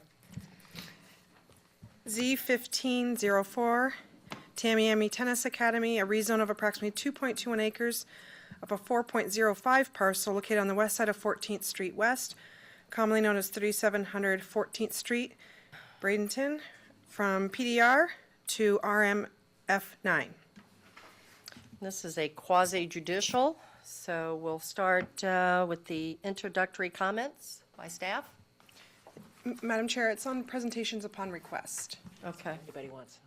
Does anyone want a presentation? No. Okay. Commissioner DeSabatino, are you with us? Yes, I'm with you, and I don't have any questions. All right. Madam then Chair, we'll- it would be appropriate to ask for disclosure of ex parte communications. I was going there next, Sarah, thank you. Can everyone tell I have a major headache today?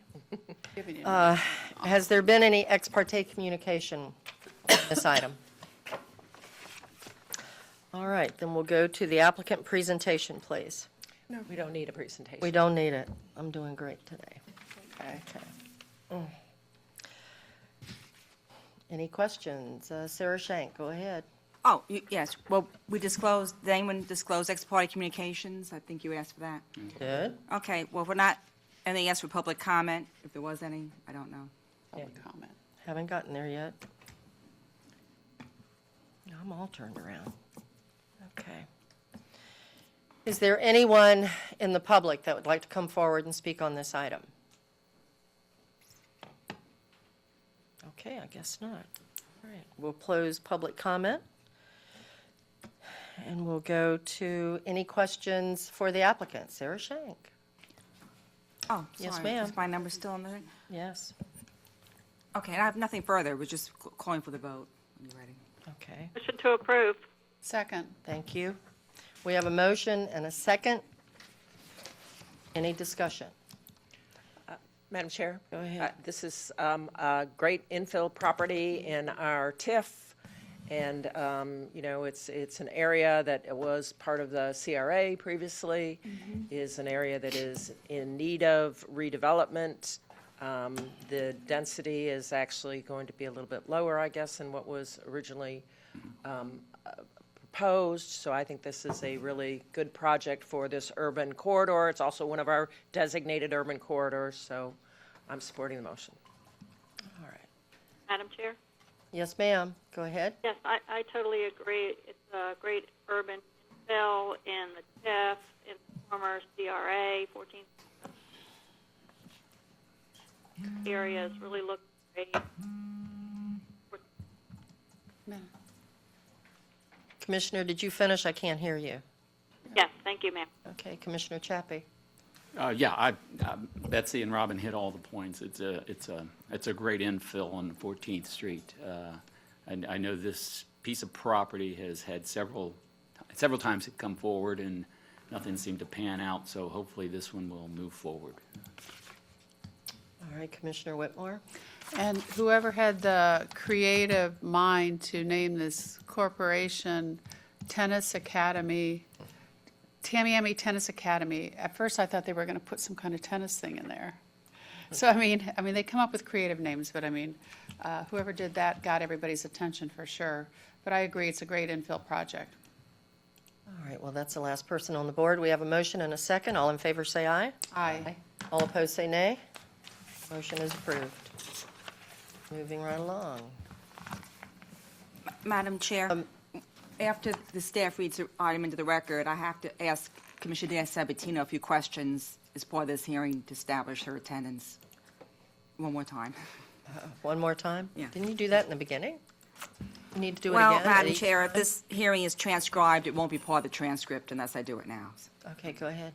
Go ahead and read that. Yes, item number 8 is PDR 1512P, Stone Creek Homes LLC, Rhinoceta Phase 2. A preliminary site plan for 24 lots for single-family attached residence in the PDR zoning district on approximately 4.78 acres on the north side of Cortez Road, approximately quarter mile west of Palmasola Boulevard, commonly known as 9090 Cortez Road, West, Bradenton. Yes, Madam Chair, Sarah Shank, Assistant County Attorney. Commissioner DeSabatino, just to establish your attendance for the record in the event this hearing is transcribed, please state whether you're prevented from attending in person today due to either incapacity due to illness, injury, or hindered by circumstances from physically attending? I am attending to my daughter who had surgery and there for a week, so I am attending via screen and phone, and everything plugged into electrics, landline. Commissioner, your voice is fading in and out. Can we establish you're talking into the microphone, or? Can you hear me? Yes. Okay. Yes, I've been attending to my daughter all week out of town, and I'm watching it on TV and listening on the telephone. That's a landline.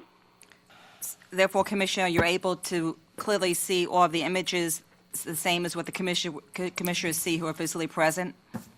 Yes, and I clocked it. There is a 45-second delay. I am listening on the phone, so I hear it in real time, and the TV is on mute.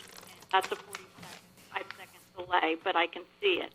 Okay, and just for the record, previously the chair has granted, under the rules of procedure 3.3.2, permission for Commissioner DiSabatino to attend electronically under these circumstances. Right. Okay, that's all I had, Madam Chair. That's it? All right. Okay, then at this point, we're going to go with the introduction comments by the building department.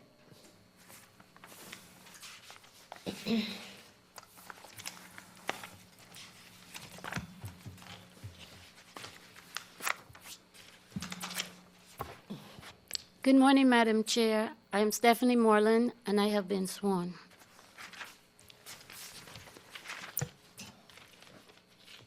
The site is on the north side of Cortez Road West and west of Palmasola Boulevard. That is an aerial of the site. The site is in this location, and it is adjacent to Cortez subdivision to the west, which is also phase one of the Renacita project. The site is in the Res 6 future land use category.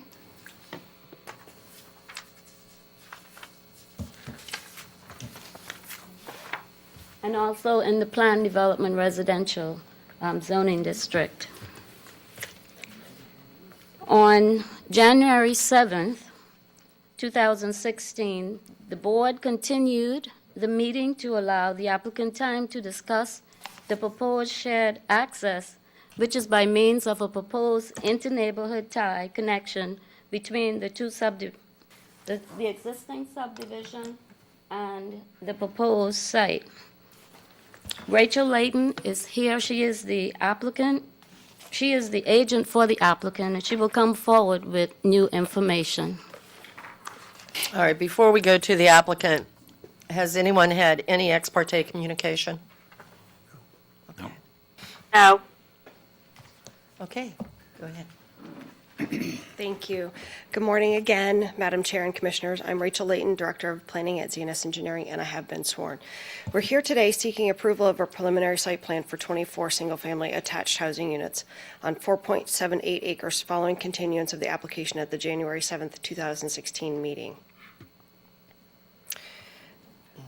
At that meeting, we presented the site plan showing 8 buildings with 3 units each for a total of 24 dwelling units on the site. Here with me today, I have Buzz Ryan with Stone Creek Homes, Rebecca Walser with the law offices of R. Walser, Tim Najar and Stony Pope with ZNS Engineering. As a follow-up to the January 7th meeting, ZNS Engineering provided additional information to the Board of County Commissioners on January 25th, outlining the neighborhood meeting, private road, and access. On January 20th, we hosted a neighborhood meeting, and we advertised directly to the 6 property owners in Cortez subdivision, also known as the Villas of Renacita or Phase 1. At the start of the meeting, I invited everyone in attendance to share their concerns regarding the project. 2 of the primary concerns were raised during the meeting: the HOA operation and composition, and the temporary and permanent access. During the meeting, 2 of the property owners expressed that they were not aware of the HOA documents. As you can see from this slide, this is Sia Malik Nassari's as-is residential contract for sale and purchase, which notes disclosures and specifically notes Homeowners Association community disclosure. Buyer should not execute this contract until buyer has received and read the homeowners association community disclosure if possible, and it's signed by SIA. Stephen and Christine Porneris' as-is residential contract for sale and purchase also had a similar disclosure, noting that the buyer should not execute the contract until the buyer has received and read the homeowners association community disclosure if applicable, and is again signed by that party. Linda Rain's contract for residential sale and purchase also makes note of disclosures under the homeowners association and community disclosure, and again, buyer should not execute this contract until buyer has received and read this disclosure, and again, it's signed. So while they continue to represent that they were not aware, they've signed their contracts saying that they were. So in the notice to buyer, the first item says the Declaration of Protective Covenants as amended, a copy of which is provided upon execution of your contract to purchase. And the notice to buyers and the Declaration of Covenants are pretty clear. And it spells out in Section 8, the subdivision will share certain shared facilities with the proposed residential development to the east of the subdivision, called the park property in the declaration. The park property is that land immediately east of and adjacent to the subdivision. In particular, the park property will enjoy an easement for access and utilities over the entrance road to the subdivision from Cortez Road, and that easement includes shared use of the gate and gated entry and the entrance, which will contain signage and other facilities announcing the subdivision park property development. When developed, the park property is required to contribute a fair share of the cost of maintaining such shared facilities of the association. And the 84 pages of the Declaration of Covenants does spell out quite a bit more, but it reiterates essentially the same facts as outlined in Section 8. During that meeting, we also discussed the operation of the homeowners association, which resulted in the applicant agreeing to split the HOA into two separate HOAs, one for each phase, if that's the desire of all of the property owners. Further, the applicant agreed to turn over Phase 1 at 90% to the homeowners in Phase 1. The applicant and the residents agreed to continue the discussion on the structure and turnover of the HOA in a separate meeting. We spent a lot of time on HOA matters in the meeting. I wanted everyone to be able to have an opportunity to express their concerns. The applicant and the residents, however, did not agree on the FDOT requirements of a second entrance. In fact, the residents didn't agree with each other during that meeting on the DOT meeting that they attended without the applicant. They went straight to the DOT and had a meeting of their own and did not agree on the results of that meeting, which was unfortunate. I will say the applicant has agreed to pursue the temporary access easement with the FDOT. We believed at the conclusion of the meeting that the remaining unresolved item was the DOT access. And at the end of my presentation, I'm going to have Stoney Pope, who's our civil engineer, come up and speak to the DOT criteria and the correspondence we've had with DOT directly. So again, to the ownership of the private road. Cortez subdivision plat shows Tract A as a private road, and I apologize, I didn't bring it, but the Manatee County Properties Office, when you go to their GIS map, shows this private road being owned by Stone Creek Homes. So there are all of those recorded easements that show that the declarant has the right to utilize the road and that it was envisioned for use by the eastern property. As previously mentioned, the original developer for Cortez subdivision, which is we're now calling Phase 1, and later Gulfview Homes, which is now Phase 2 Renacita, they lost the property during the economic recession. Multiple transactions of the property occurred, and neither the property nor the approvals were maintained. Stone Creek Homes purchased both properties in 2014. There were two transactions made by Stone Creek Homes. Phase 1 was purchased in May of 2014, and this purchase included lots 1 through 11 and lots 14 and 15. Lots 14 and 15 have since been sold, so they continue to own lots 1 through 11. Phase 2 was purchased in October of 2014. I also want to share with you an agreement, because this was transferred so many times. When they purchased the property in 2014, there was actually a recorded agreement assigning Stone Creek Homes as the declarant for Gulfview Homes. So that's this document here. And it's recorded in OR book page 2519, page 5848, and it's 3 pages long. But it says here, the buyer's requested seller to assign the buyer any rights to the seller may have acquired from FBC as the declarant. The Declaration of Protective Covenants defines the property to the east as the park property. The declarations go on to express in Section 2.01, additional land may be subjected to the declaration and become a part of the property by the declarant. The declarations go on to describe the shared facilities and shared expenses. The declaration and the notice of buyers provide notice that the parcel to the east of the subdivision is intended for residential development and will have access to the entrance, the gate, the private road, and the utilities, and will share the expense of maintaining these items. The developer will install these items at their own expense, as was done in Phase 1 for the installation of the gate. So we expanded the color site plan to show the homes that have been built in Phase 1. So we have the 3 original buildings with 6 villas. We have 1 new building here that's about 2 stories, and then we have 1 new building here that's 1 story, and those were constructed by Stone Creek Homes. For Phase 2, upon purchase, Stone Creek Homes envisioned a more compatible residential development by reducing the density and the number of units for the development of the eastern parcel. The plan proposes 8 buildings with 3 units each for a total of 24 units. A gross density of 5.02, which is allowed by the comprehensive plan under the Res 6 future land use category. The proposed preliminary site plan does meet all of the requirements of the Land Development Code and the comprehensive plan. The open space and buffering requirements are exceeded with the proposed plan.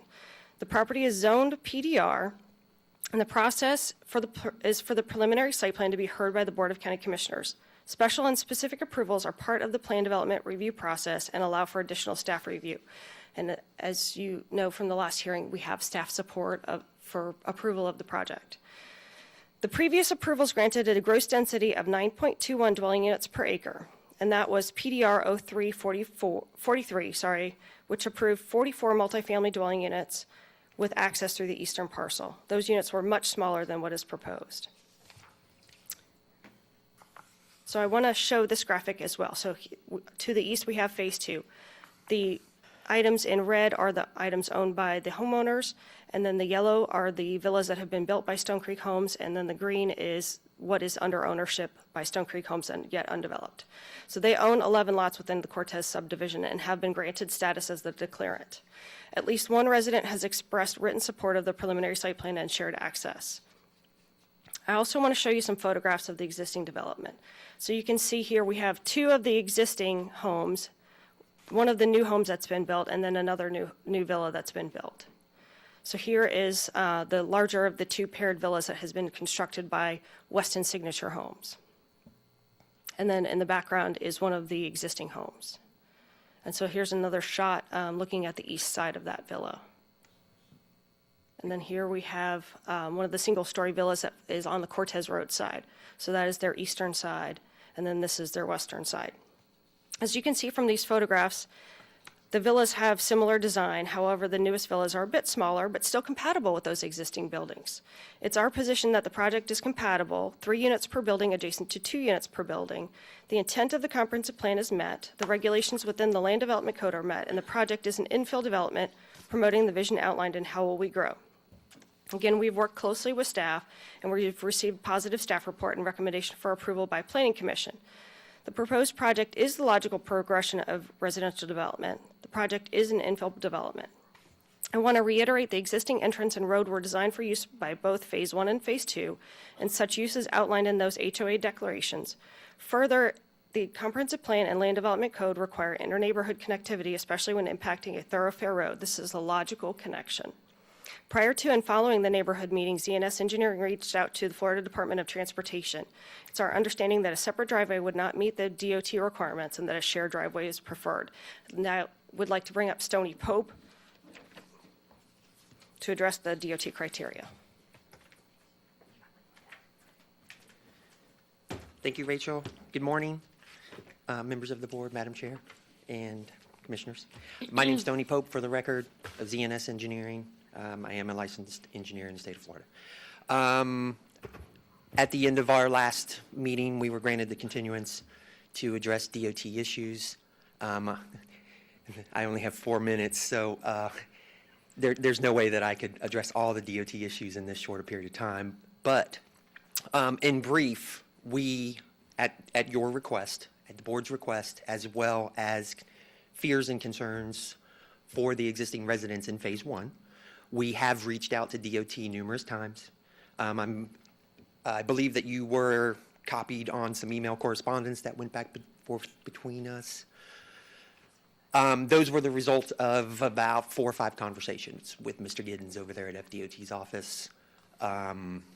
In short, in general, DOT is not favorable to a permanent driveway access, a separate permanent driveway access for the Phase 2 portion of the project. They are, however, they may allow a temporary construction entrance.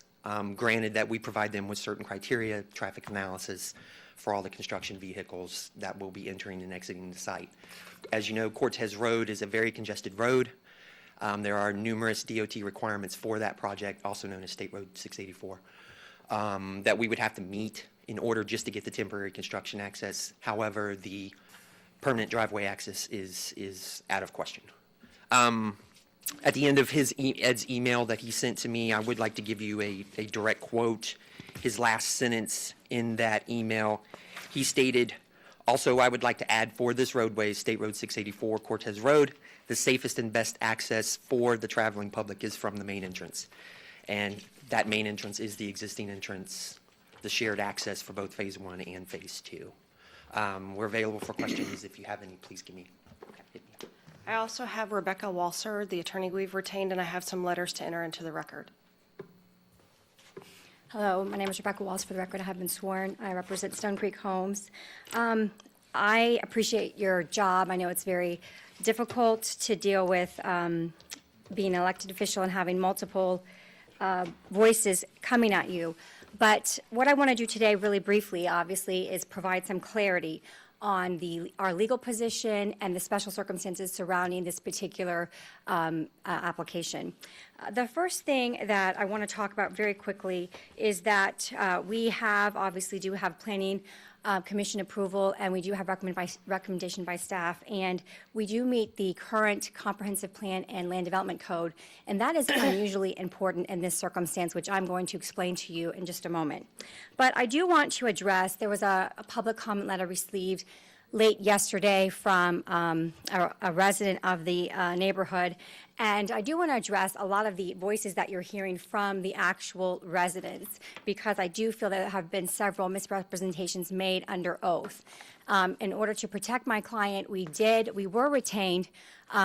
We were retained after some of the residents actually retained counsel. So the public comment letter that was received yesterday was stating that they don't have counsel. I actually have been in communication with their counsel. I don't know if he's not representing them anymore. He's not responded to my response to his letter addressing the issues of the actual HOA.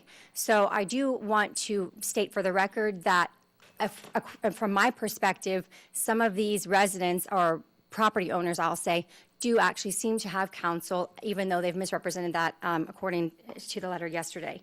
The other thing is specifically with the public comment letter that you received yesterday from Dr., and I'm going to mispronounce his name, I apologize, Malinar, I can't pronounce it, Doctor, I'm busy referring to him as Dr. Sia, is that, he is stating that it's years of personal investment being potentially lost, and it kind of confuses me, because when I look at the development prior to my client coming in, it was subject to blight. It had, may I continue for the record? Quickly, please.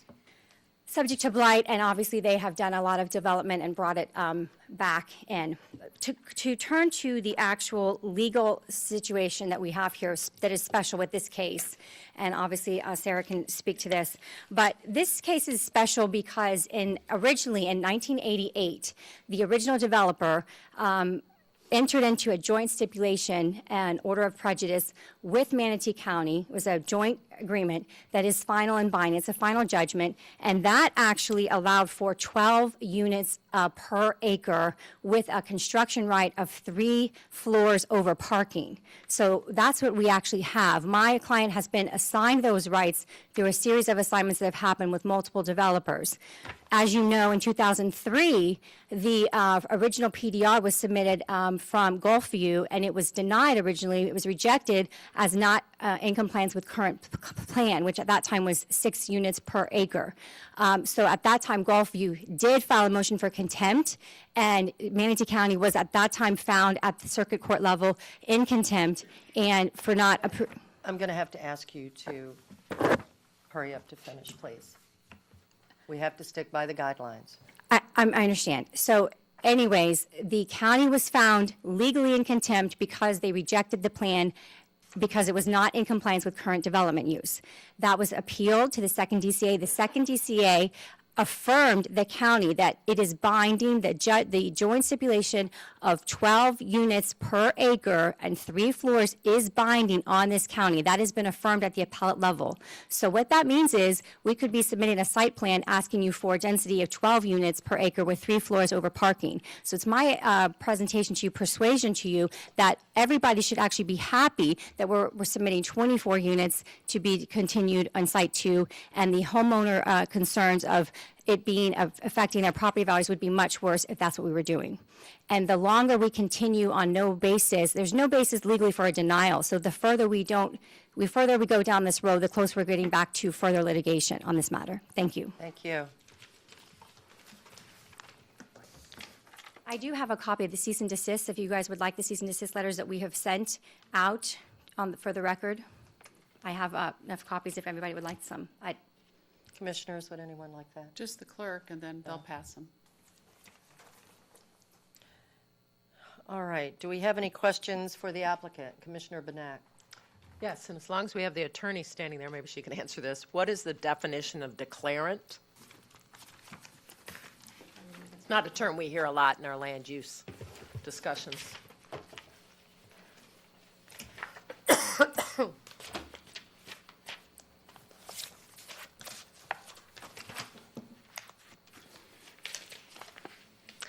The declarant means Gulfview Homes LLC, a Florida limited liability company, or its successors or assigns as such declarant. And then there was that additional agreement that assigns Stone Creek Homes as the declarant. So what is the role of the declarant? The role of the HOA until it's, while it's developer control, the declarant is administering the HOA. While he's still in control, the declarant is administering the HOA, which they have retained a third-party administrator, PCM, to actually administer the actual HOA. Okay, so the declarant means who's in charge of the HOA, basically. Okay. Turn it over. Okay. I was going to ask Stoney, did DOT indicate that they would not give a new access for this For the permanent, phase of development? DOT did indicate that they would not give a permanent access drive. Okay. The temporary construction, they would entertain the idea of it, but of course, we have to submit supporting engineering documentation and an analysis. Is there a separation requirement for access on Cortez Road? Of course there is. Per DOT standards, Yes. there's multiple standards, of course, that you have to deal with. There's a standard that minimum 300 feet. There's also another standard that would be a minimum of 245 feet. So there are 2 different standards based on the classification of the road. So the minimum standard that it could be, absolute minimum, would be 245 feet. And could this development meet that standard? To meet safety requirements, buffer requirements, et cetera, no. Okay. Do you have elevations of the proposed units? Are you talking finished floor elevations, or? I'm asking the planner if they have elevations. We do not have any building elevations of the units that are proposed. They have not done any design work for the homes yet. Okay. That's the questions I had for the applicant. Any other questions from commissioners? Oh, Madam Chair, Hey. I just one clarification. Either now or during rebuttal, Ms. Slate can verify whether the photographs you showed of the homes are binding pictures that you're going to construct in substantial compliance with? No, ma'am. Those are the homes that are in the existing Phase 1. And you showed a new one in Phase 2, no? No, You didn't no, show there's any no more? homes in Phase 2. So you're not stipulating you're going to construct in compliance with those photographs? No, ma'am. It will only for illustrative purposes. Correct. Okay, thank you. And Go thanks ahead. for letting me, I forgot to ask my other question. Specific approval, it's my understanding that you're asking specific approval for front yard setbacks Correct. to be at 20 feet, but that is the existing setback for the existing units, is that correct? That's correct. Okay, so only one specific approval, but it's to maintain the setback that's already there. That's correct. That's the setback that was approved with Phase 1, and we would like to continue that for Phase 2. Okay, thank you for letting me ask my question, I forgot to ask. Absolutely. Commissioner Bustle. I'd like to clarify so that I can understand, and probably a lot of other people understand. FDOT, the information that you've gotten from FDOT essentially says that you may not use a temporary access point for this project. Is that correct? No, may use it. That is correct. Well, they would possibly entertain the idea of the temporary construction access, provided that we can provide the supporting engineering documentation that states that it would be safe, a traffic analysis, et cetera, for Cortez Road, existing conditions on Cortez Road. I'm not sure if that answers your question. Yeah, I think it does. Maybe it's not exactly what I thought. I think it answers the question. The other question is, there's been no discussion about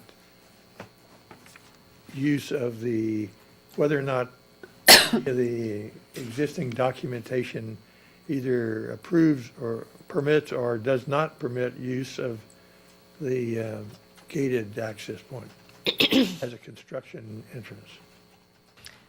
I found no discussion on temporary construction easement for new construction of Phase 2 in the homeowner's documents. It was very clear that all the future access for the residents would be permitted, but there was no clarification on that. Commissioner, oh, We sorry. haven't talked anything yet about HOAs. Are we going to talk about HOAs? Ms. Shank, would you like to answer that question? Well, if Commissioner Bustle has a question, he can ask the applicant. We Yeah, have some my question is, legal are we going to comments talk about later. HOAs? Well, He's funny today. when the public's done, we have some legal comments on these issues, but we would suggest that it's not relevant to the preliminary site plan criteria to consider whether there's one or two HOAs or how they're administered at this point. Okay, that sort of answers it then. Commissioner Whitmore. It was in the last meeting stated, and help me if I'm wrong, but I think I'm right, between 3,700 to 4,000 square foot homes were in the Phase 1. But since then, we've gotten some kind of information that there are, in the documents, it's a minimum of 2,200 or 2,300, but I think there's a home there now that's 2,500. Is that the last one you showed us, the new one? That's correct. That's the newest villa. So we're not setting a precedent. We've already done the lower square footage in Phase 1. That's correct. And to me, that was, I mean, and again, we'll hear from the staff. To me, right there, it shows that was the intent for all this to be Phase 1 and 2.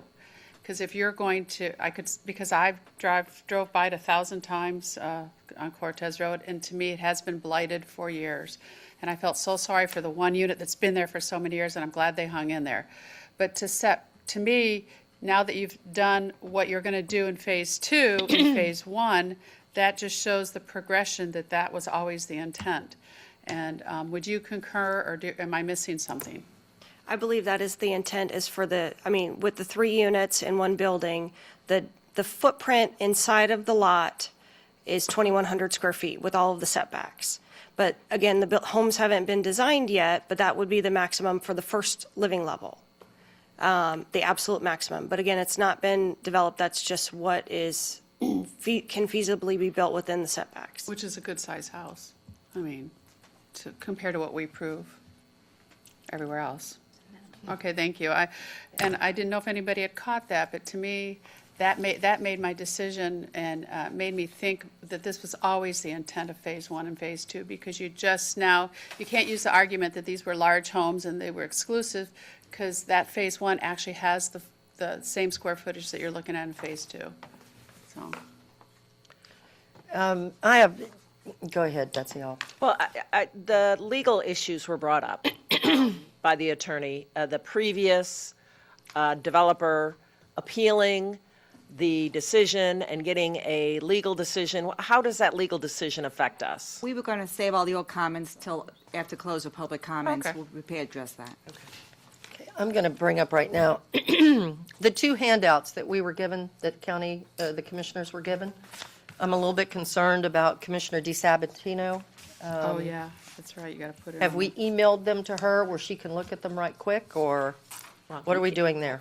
I haven't read them either. I mean, we Didn't can't read 'em stop our either. hearing to read. Well, I just want to make sure she's been given the same information that we have, so it can't be We could, a problem later. If you, Madam Chair, Yes, go ahead. if you can email them, I have my phone right here, and I can pick them up and read them real quick. I'm going to do it with my phone and copy the county on it. Carol's going to make copies of them for you. And Thank you, send it to Robin. you. I just wanted to make sure you had the same information. Any other questions for the applicant? All right, thank you. Staff presentation.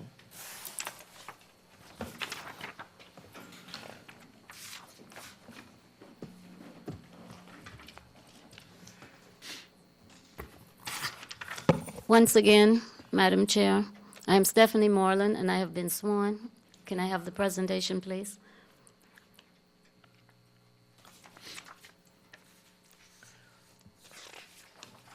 I'm going to skip the background information. That's what I gave you earlier. Right. And once again, as Rachel said, this is for an approval of a preliminary site plan for 24 lots at a density of 5.02 dwelling units per acre. We showed you the aerial, and the attorney went over the history on this site. In 2004, the Board of County Commissioners approved a preliminary site plan for 44 multifamily units at a density of 9.21 dwelling units per acre. That approval expired in 2007. This is the site in the Res 6 future land use category. It's the site circled in blue. And special approval is required for a gross density exceeding 4.5 dwelling units per acre in the Res 6 future land use category, and for a project in the coastal evacuation area, or CEA, and project in coastal high hazard area. The site is zoned Planned Development Residential, PDR.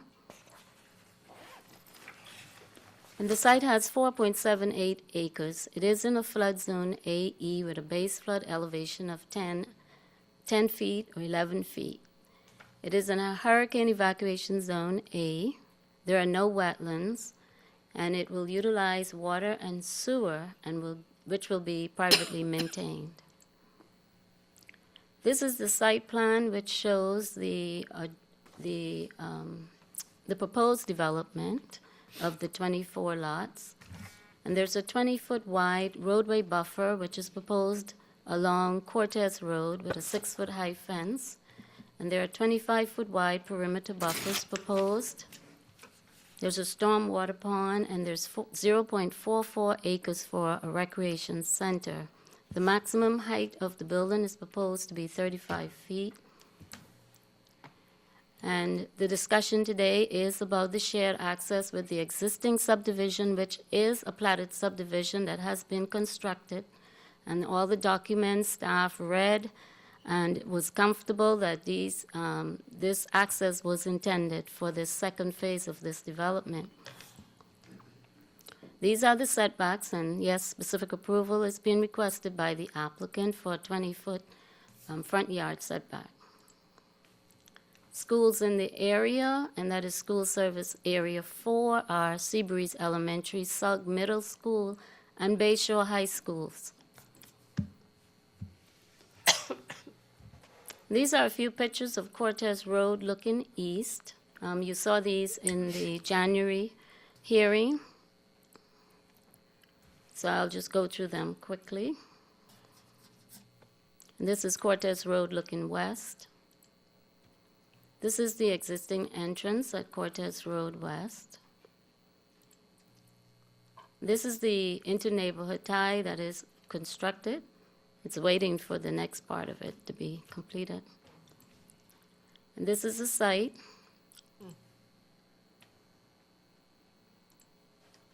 And this is the west boundary of the site. On the south side of Cortez Road, there are single-family residences. As you can see, Coral Shores.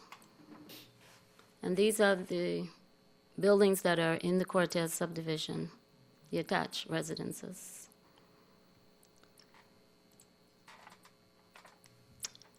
And to the east of the proposed site, we have vacant land. And under positive aspects, the site is in an area where there are a mix of commercial and residential uses. The site was previously approved for residential development, and the site may be considered an appropriate infill residential use. 42% open space is proposed. And under negative aspects, there will be more residences in the CEA, which is the coastal evacuation area. And under mitigating factors, the proposed development completes a previously approved project. The density is within the threshold for the Res 6 future land use category. Staff recommends approval. This case was heard before the Planning Commission on December 10th, 2015. Planning Commission recommended approval. And that concludes my presentation.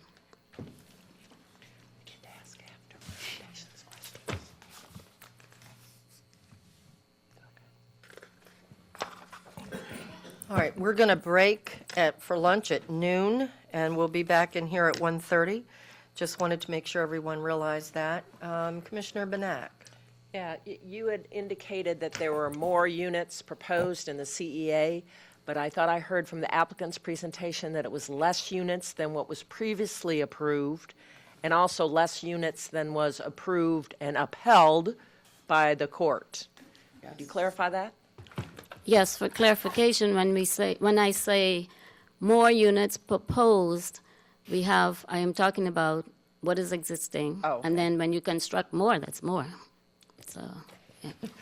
More than the zero that are there. I agree with you 100% on that. But is it correct to say that it is less units than what was previously approved and less that was approved by the court? Mm-hmm. Yeah. Yes. Okay, I heard yes. Will the buffer be continuous and uniform? I hadn't thought about the buffer. I didn't hear the applicant mention that. But is the idea that the buffer you talked about a fence, and from what I see, you've got really nice landscaping on the outside of the fence, which our code requires, and we should always make sure that we don't have blank walls. Is that going to be a continuous, uniform type buffer? Ooh. Joel Christian for staff. I've been sworn. Yes, it should be a continuous buffer, with the exception of obviously the entranceway. Okay, but it'll match the previous phase. The buffer will match and be continuous? It should be similar. Okay. Any other questions for staff? All right, we're going to go ahead at this point. We're going to break for lunch. Madam Chair? Yes, ma'am. I'm sorry, I have Robin, I not should have re- asked you. Do you have questions? Yes, I have not received that email yet, so hopefully over lunch, maybe Mary Ann Pierce can scan it in and send it to me. I already sent it to you, Robin. It's an email from me, and I copied the attorney on it. Okay. It should be coming to you. In the next, it'll come in. Okay. Thank you. Do you have any questions, Commissioner, before we break for lunch? No, the only, I don't have any questions. I have comments later. Okay. All right, then we'll go ahead and recess at this point. When we come back, we'll be at public comment.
Planning Commission By wants me to some- change it. yes. I have to amend the rules and do a resolution and create some confusion. This meeting is back in session. Welcome, everyone. We stopped at public comments, so we'll go ahead and open public comment. I have 2 cards. If I mispronounce the name, please forgive me. First is, Robin, are you with us? Yes, Chair, for the record, I am with you, and during the lunch break, I read all. I lost you. Can you repeat that? Yes, I am in, and during the lunch break, I read all the attachments. Oh, okay, wonderful. Thank you. Thank you. I'll put you back to you. Okay. First public, Christine Bernares? Is that close? Come on up and just state your name, please, and let us know if you'd been sworn. Christine Panaris, and yes, I have been sworn. I do live in Renacita, Phase 2, and I am opposed to the phase, actually, I'm in Renacita Phase 1, I'm sorry. I am opposed to Renacita Phase 2 because we don't have a separate entrance. It would be so nice to have that separate entrance. The HOA does own the street and the gate. It's not public, it is private. I don't know if you saw the, where we had signatures, I think Mrs. Layton had signatures up ahead that we had signed something. I don't remember signing, it doesn't even look like my signature, so I would at some time like to look at that. I was diagnosed with cancer, so at that time, so I would like to look at that. I may have signed it.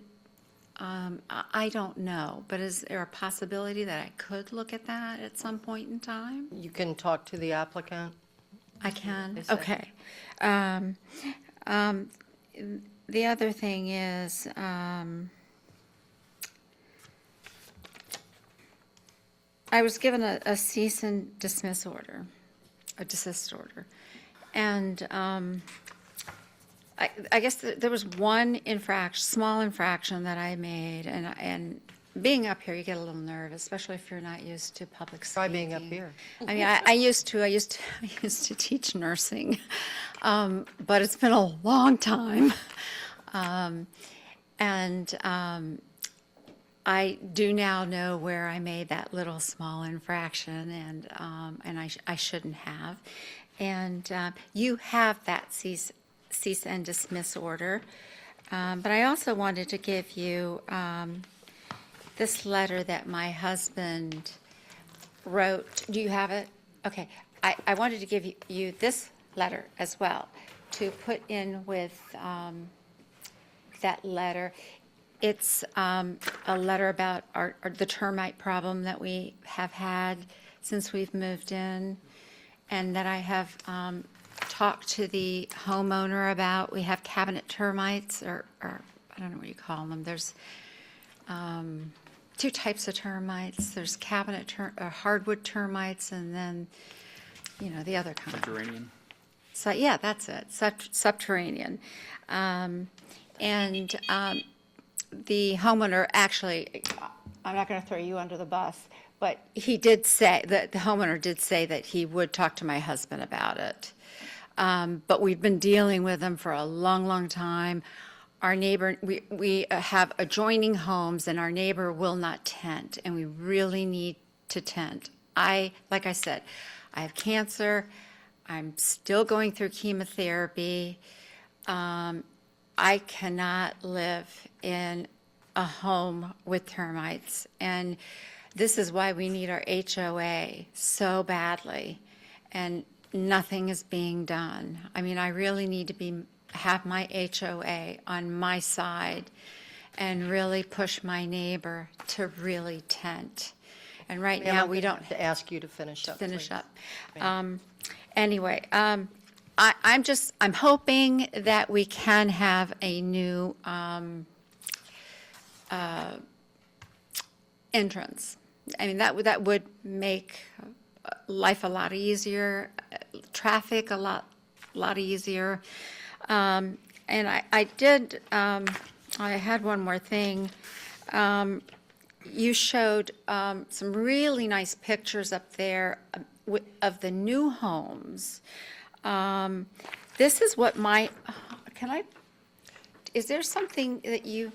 Ma'am, I really need for you to finish Okay, you up. do, I okay. Oh, that's apologize. okay, that's fine. That's fine. Thank you for hearing me. Thank you.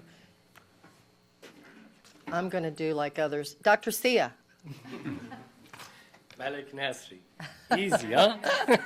Say that one more time? Malik Nasri. Malik He actually means angel of freedom Okay, not too hard. in Old Persian. But I think you've heard both of our arguments. The HOA document they're talking about is over 12 years old.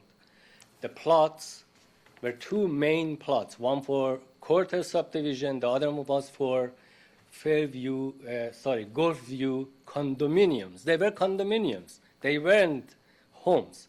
Our homes were 3,700 to 4,400 square feet. Those were going to be a lot smaller, but they were completely separate on the other side. Okay? Now, the original builder did 12 years ago assume there will be a connecting, gate. However, during these 12 years, that parcel that they call Phase 2 was sold off. It was sold off many times to different people, all these different things. The lots were sold off, and in May of 2014, he bought some lots on our side. He started building. He hasn't finished all of those yet. He actually gave up after 4. And then he's proposing to build the other side. When he bought that lot was in October of 2014. So he didn't buy them together. And according to FDOT, I did go to FDOT. According to FDOT, because he didn't buy these two parcels as a contiguous development, he cannot even rename our subdivision to Phase 1 and name the other subdivision Phase 2 because they are not contiguous part of the same original development. This is the guys from FDOT. Also, contrary to what you heard, I went there, I put the guy on the spot. I said, what happens if they are not allowed to use our road? What would you do then? He did say he preferred to have fewer access to Cortez. I think we all agree that's a better strategy. But he said if he had to, he would consider access on the other side of the lot, close to the 32-acre lot on the other side, and he would provide access that way. So I have zero doubt that they would provide that, and I'm sure if you guys think about it real hard, if there was no other access, they would provide the access to make sure the development was happening there. The other thing is we have had a lot of issues with the HOA. We feel that our HOA money is not being spent on our home to benefit us. Unfortunately, that's the case. We did retain lawyer, and we did retain a lawyer for HOA issues. Unlike what their lawyer said, we do not have a lawyer to look at this case. But we are interviewing a couple of lawyers for that because we need a litigator at this point in time. Now, another thing is, he has asked for some special consideration, setbacks, buffers, etc., etc. What are the benefits to the citizens? Why do we have to give him a special consideration? Why did we spend the money, tax money on developing those requirements? Why did we do that work? Is it just to always just write it off and say, okay, because somebody likes some investor who doesn't even have an office in our county, he doesn't pay any taxes, to come and take the benefit and say, okay, let's forget about those? No, we have put a lot of sweat. Our engineers, our staff have done a lot of work there. We have put a lot of tax dollars money to actually come up with those standards. Why are we giving them up? Just because 12 years ago somebody came and put the application, it was accepted. Why do we have to accept them now? They are not according to our codes. Why do we do that? The final thing that I want to say is the gate, the street, we actually petitioned the county. It was originally a public road. We turned it into a private road. We put the gate there for our protection because they were, at night people were coming to our neighborhood. And as a result, we were feeling, vulnerable. The applicant has contributed zero to that. It was installed way before he came on the scene. Dr. Thank you very much. Thank you. Thank you. I let the the two speakers speak a little longer because we did allow the attorney for the applicant a little extra time, so I was trying to balance it out. All right, anyone else from the public? Yes, sir, come on up and speak your name and give us your name and let us know if you were sworn in, please. My name is John Weston, and yes, I've been sworn. Ladies and gentlemen of the commission, my name is John Weston. I'm the owner-operator of Weston Signature Homes, LLC. I'm a graduate of the United States Naval Academy and have been a licensed builder in Florida for more than 10 years.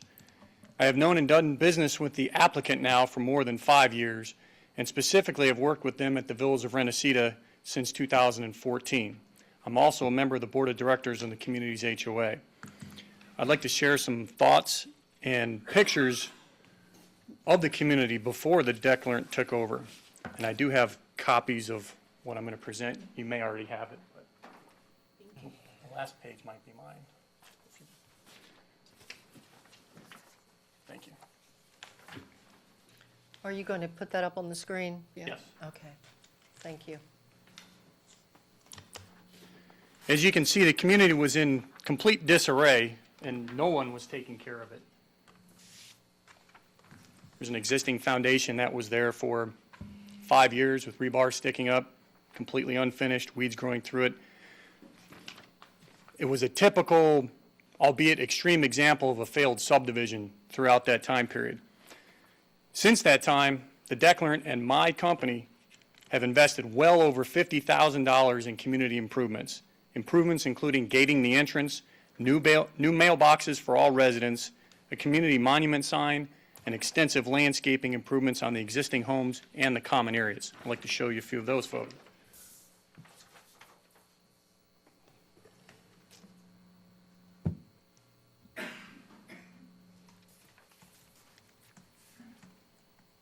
And again, that's the gate that the declarant installed.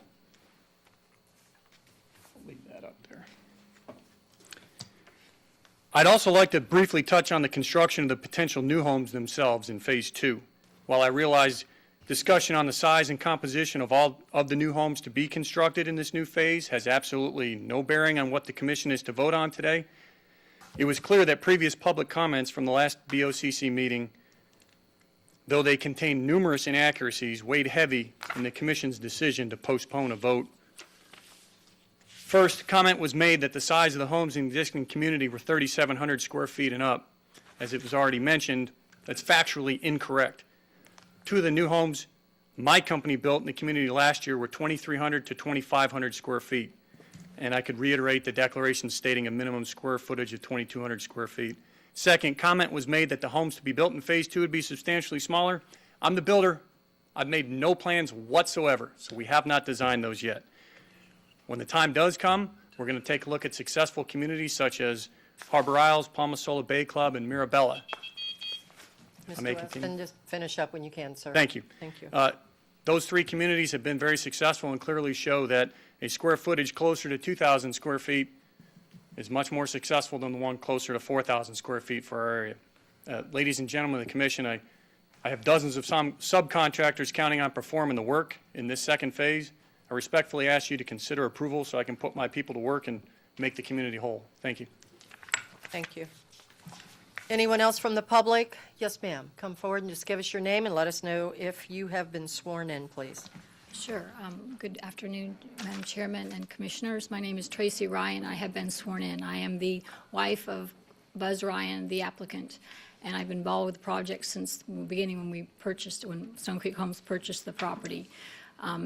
As many of you may know, that this was a blighted community, and it was in bad disrepair, and we made the decision to invest millions of dollars into it. We built 4 brand-new villas that are beautiful. They go well with the existing, and we paid careful attention to make sure that they blended in well with the rest of the 6 original homes. By the way, of those 6 homes, only one of those has homestead exemption. Several of the people don't live there, and I believe I'm correct in stating that Sia has never lived there. He's rented out the home in the past.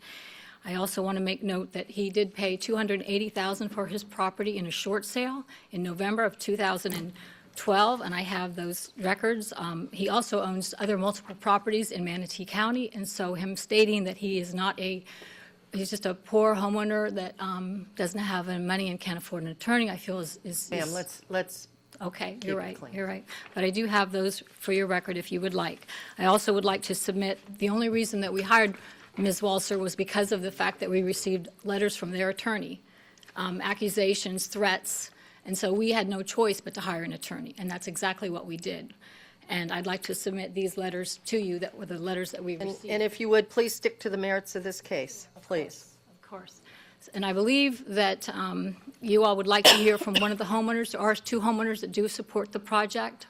One of the letters I think you have received, but I'd like to read it to you because I think it's important. It's from Dan Stamen. He was the original homeowner that paid $1 million. He's the only one that paid $1 million. Again, see, and let me read that to you. To whom it may concern at the BOCC, my name is Daniel Stamen. I am a homeowner at 9215. I want to share some information regarding the property development where I live at Villas of Renacita. I was the first person to own a home in this development when it was called Sundance at Palmasola Bay. We have had 4 different developers thus far, starting with a partnership of Tark Sammy, Chris Jawad, then Peninsula Bank, then Jim Bovino, and finally Stone Creek Homes is the current owner developer declarant. Of all the developers we have had to deal with, none of them made promises with the exception of Stone Creek, made the promises except for Stone Creek Homes. They have produced and delivered on everything that they said they would and then some. They not only came in and put up 4 new beautiful units that meet the standards of our existing homes, but they spent $19,000 on a new gate, $55,000 on additional landscaping, improved the common areas, and have funded the deficit of the HOA equaling tens of thousands of dollars. In regards to the Villas of Renacita, we do have a couple of disgruntled homeowners, and it seems to me that most of all of their complaints are about information that stems from the person that sold them their property. This person was not part of the developer, and she did not disclose to any of them about Phase 2 or did not provide them the HOA docs. It also seems they never read the HOA docs because almost everything they complain about clearly states it is their own responsibility to fix these problems, not the declarants. They state that they were misled and did not know a Phase 2 project would be underway soon. So if the real estate agent did not disclose that information, I believe it was the realtor's fault and not the fault of the developer.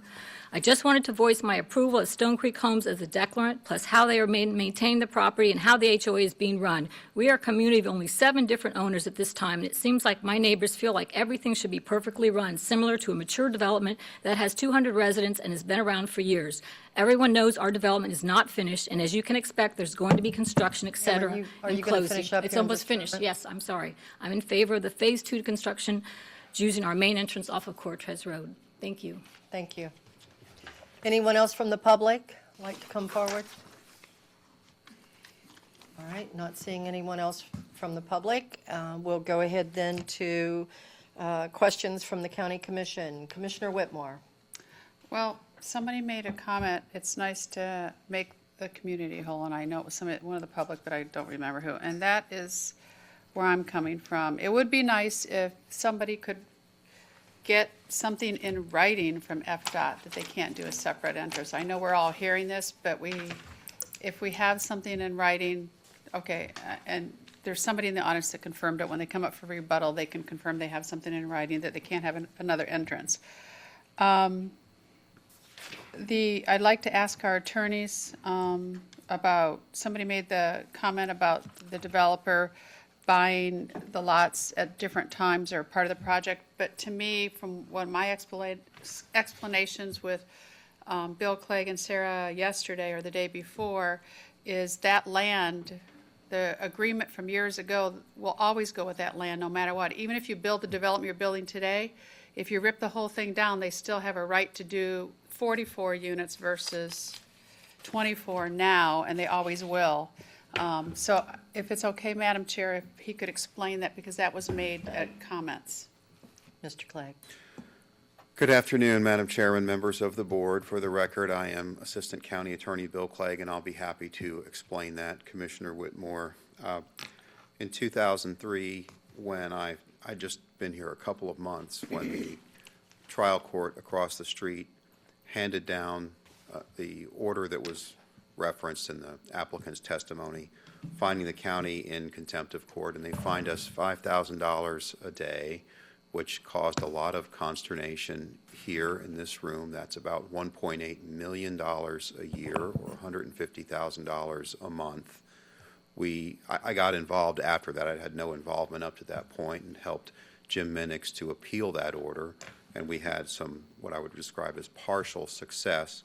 The genesis of it was in the 1980s. Under the code at the time, this property had a comparatively higher density, and then the county adopted an overlay to reduce that density, and the previous owner sued the county, and that lawsuit was settled in what's called a stipulated judgment, where both parties agree and then the court approves the settlement. And that said that they are entitled to 12 development units per acre, and I think it's 35 feet in height, or 3 stories, something like that. And then in the early 2000s, the subsequent owners sought to exercise those rights, and the county, I guess, took the position, I wasn't here at the time, that the 89 comp plan and 91 code superseded that 1988 judgment, and the trial court disagreed and held us in contempt. So we appealed that, and we were able to get the appeals court to overturn the contempt finding. They basically said, you should have given the county the chance to comply first before finding the county in contempt. But they agreed with the trial court that that 1988 judgment remains in force and entitles this property to up to 12 units per acre. And that's where we stand today. And so what that means, Commissioner Benak, you asked this earlier, what that means for your decision today, it's very unusual to have a piece of property that has 3 court decisions dealing with its land use, but this one does. It means that any decision you make, for us to be able to defend it, has to be consistent with those 3 court decisions. And I would like to say, because you hear this advice a lot, and for the viewing public to understand, when we talk about what is or isn't legally defensible, it's our job to advise you. We don't push you to vote one way or another. That's your decision, but we have the responsibility to make sure you know all of the legal ramifications. And we're speaking from experience. The county attorney's office litigates a lot of land use cases. I think you're going to be hard-pressed to find a law office that litigates more. I mean, there are some out there that litigate as much as we do, but not very many. And I would like to just touch on some of the issues that have been raised in this discussion that I think merit similar advice, because I'm concerned about them. As you are all very familiar with, we repeatedly have advised you that your authority to regulate land use is about the local government police power to protect the public interest, and that's reflected in your code and comprehensive plan. So you review development proposals under the code and comp plan to make sure they're consistent and meet your standards. And if you step beyond that, then we're at risk of not being able to defend your decision because you ventured into some area that's not within your authority. Both the applicant and the residents in this proceeding have raised a lot of issues relating to the HOA, the deed restrictions, the relationship between the property owners, the purchase agreements, and no disrespect to any of them. It's not uncommon to hear those things raised in a land use proceeding because people have the right to come down here and speak their mind to you, and they do. But the law regards those as private disputes to be resolved by the courts, and apparently they've both got legal representation for that purpose. Those are not issues that this board resolves in its land use proceedings. You apply your code and comp plan. You're not a place where people come to resolve their private arguments about their relationship with one another as landowners.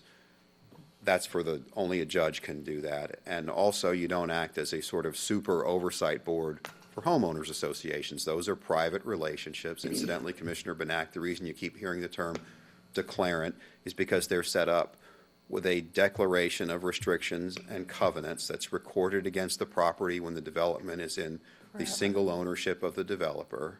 You don't hear it much here in this room because it's really not relevant to our land use process. It's really a private issue. It's an agreement between landowners, and it's not something we have jurisdiction to resolve. So, whatever decision you make, for it to be defensible, it really has to meet 2 legal requirements. One, it does need to be consistent with those 3 court decisions for this property. And 2, it needs to be based on relevant, competent, and substantial evidence in the record regarding whether or not the proposal meets our standards under our code and comprehensive plan. So I hope that helps. I'll be happy to answer any questions. Can I finish, Madam Chair? Go ahead. Just, somebody mentioned that we had, that they were asking for special exceptions, and I wrote down, well, for 24 lots versus, 24 versus 44. So to me, and I don't know, but to me, I assumed it was to make it more aesthetically, kind of like the other side, and giving them more, because they could build a lot more, and it would be nothing but apartments, and it wouldn't look like it's going to look, because you've decreased the density. So we haven't, there's no issues following that judgment for them to decrease their density and also to give them exceptions to make it, we can always, anybody can ask for exceptions, but legally, since this goes with the land, they can decrease their density, correct? Yes, and they have. They're coming in below what they're entitled to under that 88 judgment. 5 They units. could be asking for more, and they're not. And that was true in 2007. I think there was some relief on the board at the time after the history of what we called the Reardon case and what we thought we might be facing, that they came in with something substantially lower than what the courts said we would have to approve on that property. Thank you. You're welcome. Commissioner Benak? Okay. The staff report indicates, and I'd like to hear the staff planner confirm this, that the site plan as proposed is consistent with today's comprehensive plan and land development code. Is that correct? Stephanie Moreland, and I have been sworn. Yes, it is. The other thing I heard is the only special exception they're asking for is the exception to have a 20-foot front yard setback, which is the existing setback already approved and built to in Phase 1. Is that correct? Specific approval. would I'm be the sorry, term. specific approval. Thank you. Right, there's no special exception. So I got a little bit confused by that talk. So we have special approval and Specific approval. specific approval. And it gets confusing, but the specific approval is really where you vary from the standard of the code. And quite frankly, 25-foot front yard setbacks, that was something that was added to the code fairly recently, and a lot of existing developments don't meet that 25-foot front yard setback. So again, it's just important to be clear. I heard something else that came up, said that this was initially a public road and then it was turned into a private road. Is that true?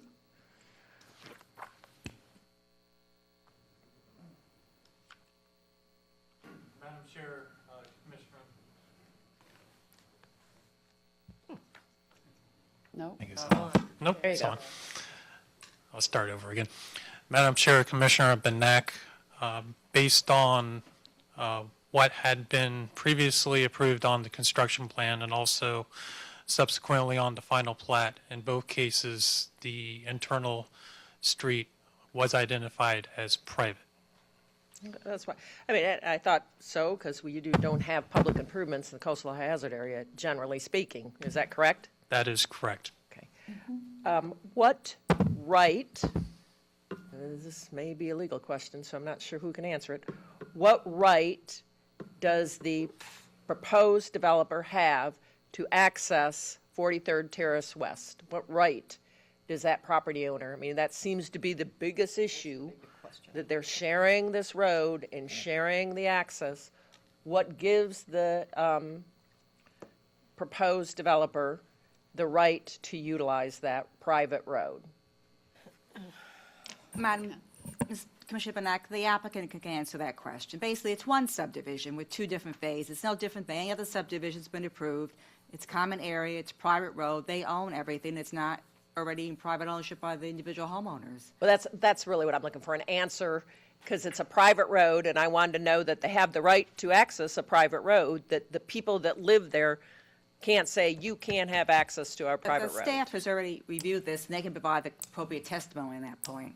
Mr. Davis can answer if he has any questions on access. For the record, Clark Davis, Transportation Planning Division Manager. Our understanding of the documents that have been recorded with the plat there guarantee right of access to Phase 2 across the roadway that's in Phase 1. Okay, so staff is comfortable, our attorney's comfortable, that they have the right to take access to this road. It's not something that really should concern us because it's a standard that is met consistent with our codes. So my problem is, I understand that there's been a lot of sales and a lot of promises and people understanding things differently, but our role is to look at it from the Land Development Code and the Comprehensive Plan. They're meeting that. Not only that, but they have a legal decision that says they can have a lot more. They're meeting our current comp plan. Even without all of the background, I don't see how we as a board could deny them, I mean, my own personal opinion, that we could deny them, the zoning approval, because it's consistent with our comp plan and meets all of our standards with the exception of a front yard setback, which we're giving a break of 5 feet that already exists. So I feel for the folks that live there that had a misunderstanding of how things were to go. This has always been kind of a unique area, but quite frankly, it's a very desirable area to live in. You could actually ride your bike to the beach from here. And so that makes it an extremely desirable area to live in. And I'm glad that the density is below what our comp plan allows, that it's consistent with that. So that's where I'm coming from. Madam Chairman, I just had wanted to ask Commissioner Whitmore if she could state for the record, since she had to leave the public hearing early on January 7, whether she's watched the audio and video of the meeting in its entirety from January 7, 2016. I watched it on the television, Okay, yes. thank you. Any other comments or questions from commissioners? Madam Robin? Chair, Yes? are we at comments? Have they given closing comments and everything from the applicant and the county? Yeah, we're at commissioner comments to the applicant, staff, or citizens. Yes. Okay, I have no questions. I just have comments. Should I Well- wait? Yes, if you don't mind, for just a few minutes. Thank you. Okay. All right, if there's no one else from the public, I'll go ahead and close public comment. Staff, closing comments? I don't have anything further. Applicant? Again, Rachel Layton, for the record. To address some of the items that came up, we do have an email response from the FDOT, and I'm happy to read it. Based on conversations with the department, it is not mandated to issue a construction driveway. However, we may issue a construction entrance to the site, but there are factors that we need to review prior to any final approval of a construction driveway. These factors are such as how much traffic would be using the construction drive and what size trucks they may be using it. Also, I would like to add, for this roadway, State Road 684, Cortez Road, the safest and best access for the traveling public is from the main entrance. So that was the response that we received back from DOT.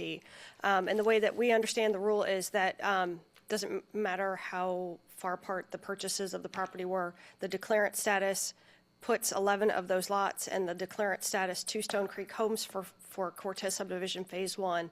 And then Stone Creek Homes also purchased the eastern parcel. So that makes them contiguous properties under common ownership.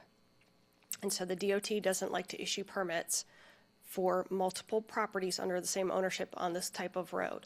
I also want to just reiterate the notice to buyers does discuss and give rights for access to the gated entrance and the road and shared utilities with a contribution of a fair share to the cost of maintaining such shared facilities. And those facilities would be installed by the declarant. As Bill Clegg said earlier, the application needs to be reviewed for consistency with the comprehensive plan and the land development code. And we have staff support and staff recommendation for approval and planning commission recommendation for approval based on consistency with the land development code and the comprehensive plan. Again, the only specific approval that we're asking for is the front yard setback. And so the developer and all of the homeowner's documents and the plat has rights to use that entranceway. I'm going to turn it over to Rebecca to finish. Rebecca Walser for the record. I couldn't agree more with County Attorney. That is exactly our legal position. Very simply, my client has checked all the boxes. We meet the comprehensive plan, we meet current land development code, even though we don't have to technically in this unique situation. So we feel like anybody that has an issue thinking that their property value might decrease by smaller homes would not be happy with 4-story high-rises with parking garages underneath and 3 levels above, which is what technically there's a vested construction right here to build. We have addressed the issues with the homeowners because under the January hearing, it seemed like those issues were of concern to the commissioners. So my client has, in good faith, taken that effort to have a neighborhood meeting, have discussions with the homeowners, and we've brought those back up to your attention only because those were addressed to us as go back and figure it out with them. And so we have done that in good faith. The issues that they have, the issues that they care about a separate entrance, frankly, just don't seem to be possible with Florida Department of Transportation. And because of that, there's no solvable solution for their concerns. We have submitted today an affidavit from the third-party property management company, PCM, that administers the HOA. And in that affidavit, the president of the actual PCM states that the declarant has at all times met all of their fiscal responsibilities to cover all budget shortfalls since they've taken over this property in 2014. So that would be for 2014 and 2015. So comments that you've made or heard where someone's saying they're not meeting their obligations, that affidavit has been submitted to rebut those misrepresentations. We did send cease and desist letters because there were misrepresentations made to the county commission in January, which were taken into consideration, and we wanted to make sure that we advised those people that they were actually misrepresentations and give them an opportunity to go verify the facts so they would not, again, under oath, make misrepresentations of facts against my client. So again, we have checked all the boxes, and we are just looking for the commission to move forward in consideration of the legal ramifications that we already have in this unique case. Thank you. All right. Thank you very much. All right, well, what is the pleasure of this board? Commissioner Whitmore. I'd like to make a motion to approve item number 8 on the recommended motion. Second. We have a first, a motion and a second. Any discussion? Discussion, Madam Chair? Go ahead, Robin. Okay, thank you. I wanted to thank the applicant for working with everyone and coming back. We had a lot of concerns with it the last month, and I thought you really went above and beyond, meeting with homeowners, engaging with attorneys, back and forth. And in the past, I know my fellow commissioners know that I'm the one who doesn't like to mix apples and oranges, but, you know, that's the world we live in, and right now it's a different world than it was back in 2000. I'm sure that the applicant wants to sell the homes, build beautiful homes, and I think you need to have a leap of faith, the homeowners, that in the end they will forget all about this consternation and they will be living in a complete finalized community, kind of like a boutique community, a kind of designer community, because it's such a unique property. As someone said, you can bike, even walk to the beach. You're close to downtown, and it's just a great location. I think with the separate entrance in the long run, it won't become an issue. I know I live in a larger community, and it's never an issue getting in and out, and we have many more cars going in and out. Because on the west side, you only have 7, and on the east side, you'll have only 24. It could have been 44 as stated. Possibly the height won't even be as high.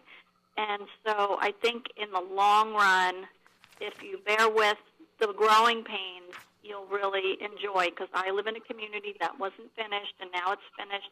I don't even remember what went on, and it all looks great. It's very cohesive. I don't have any more concerns. As I said, I read all the information over the break. I know people get territorial and they want to, be exclusionary, but I think once you finish out, it will be beautiful. The setbacks we've been approving all over the county. The addition of different size homes we've been approving all over the county. Years ago, we had additions to Grayhawk, we had additions to Mill Creek, many subdivisions off of Upper Manatee River Road.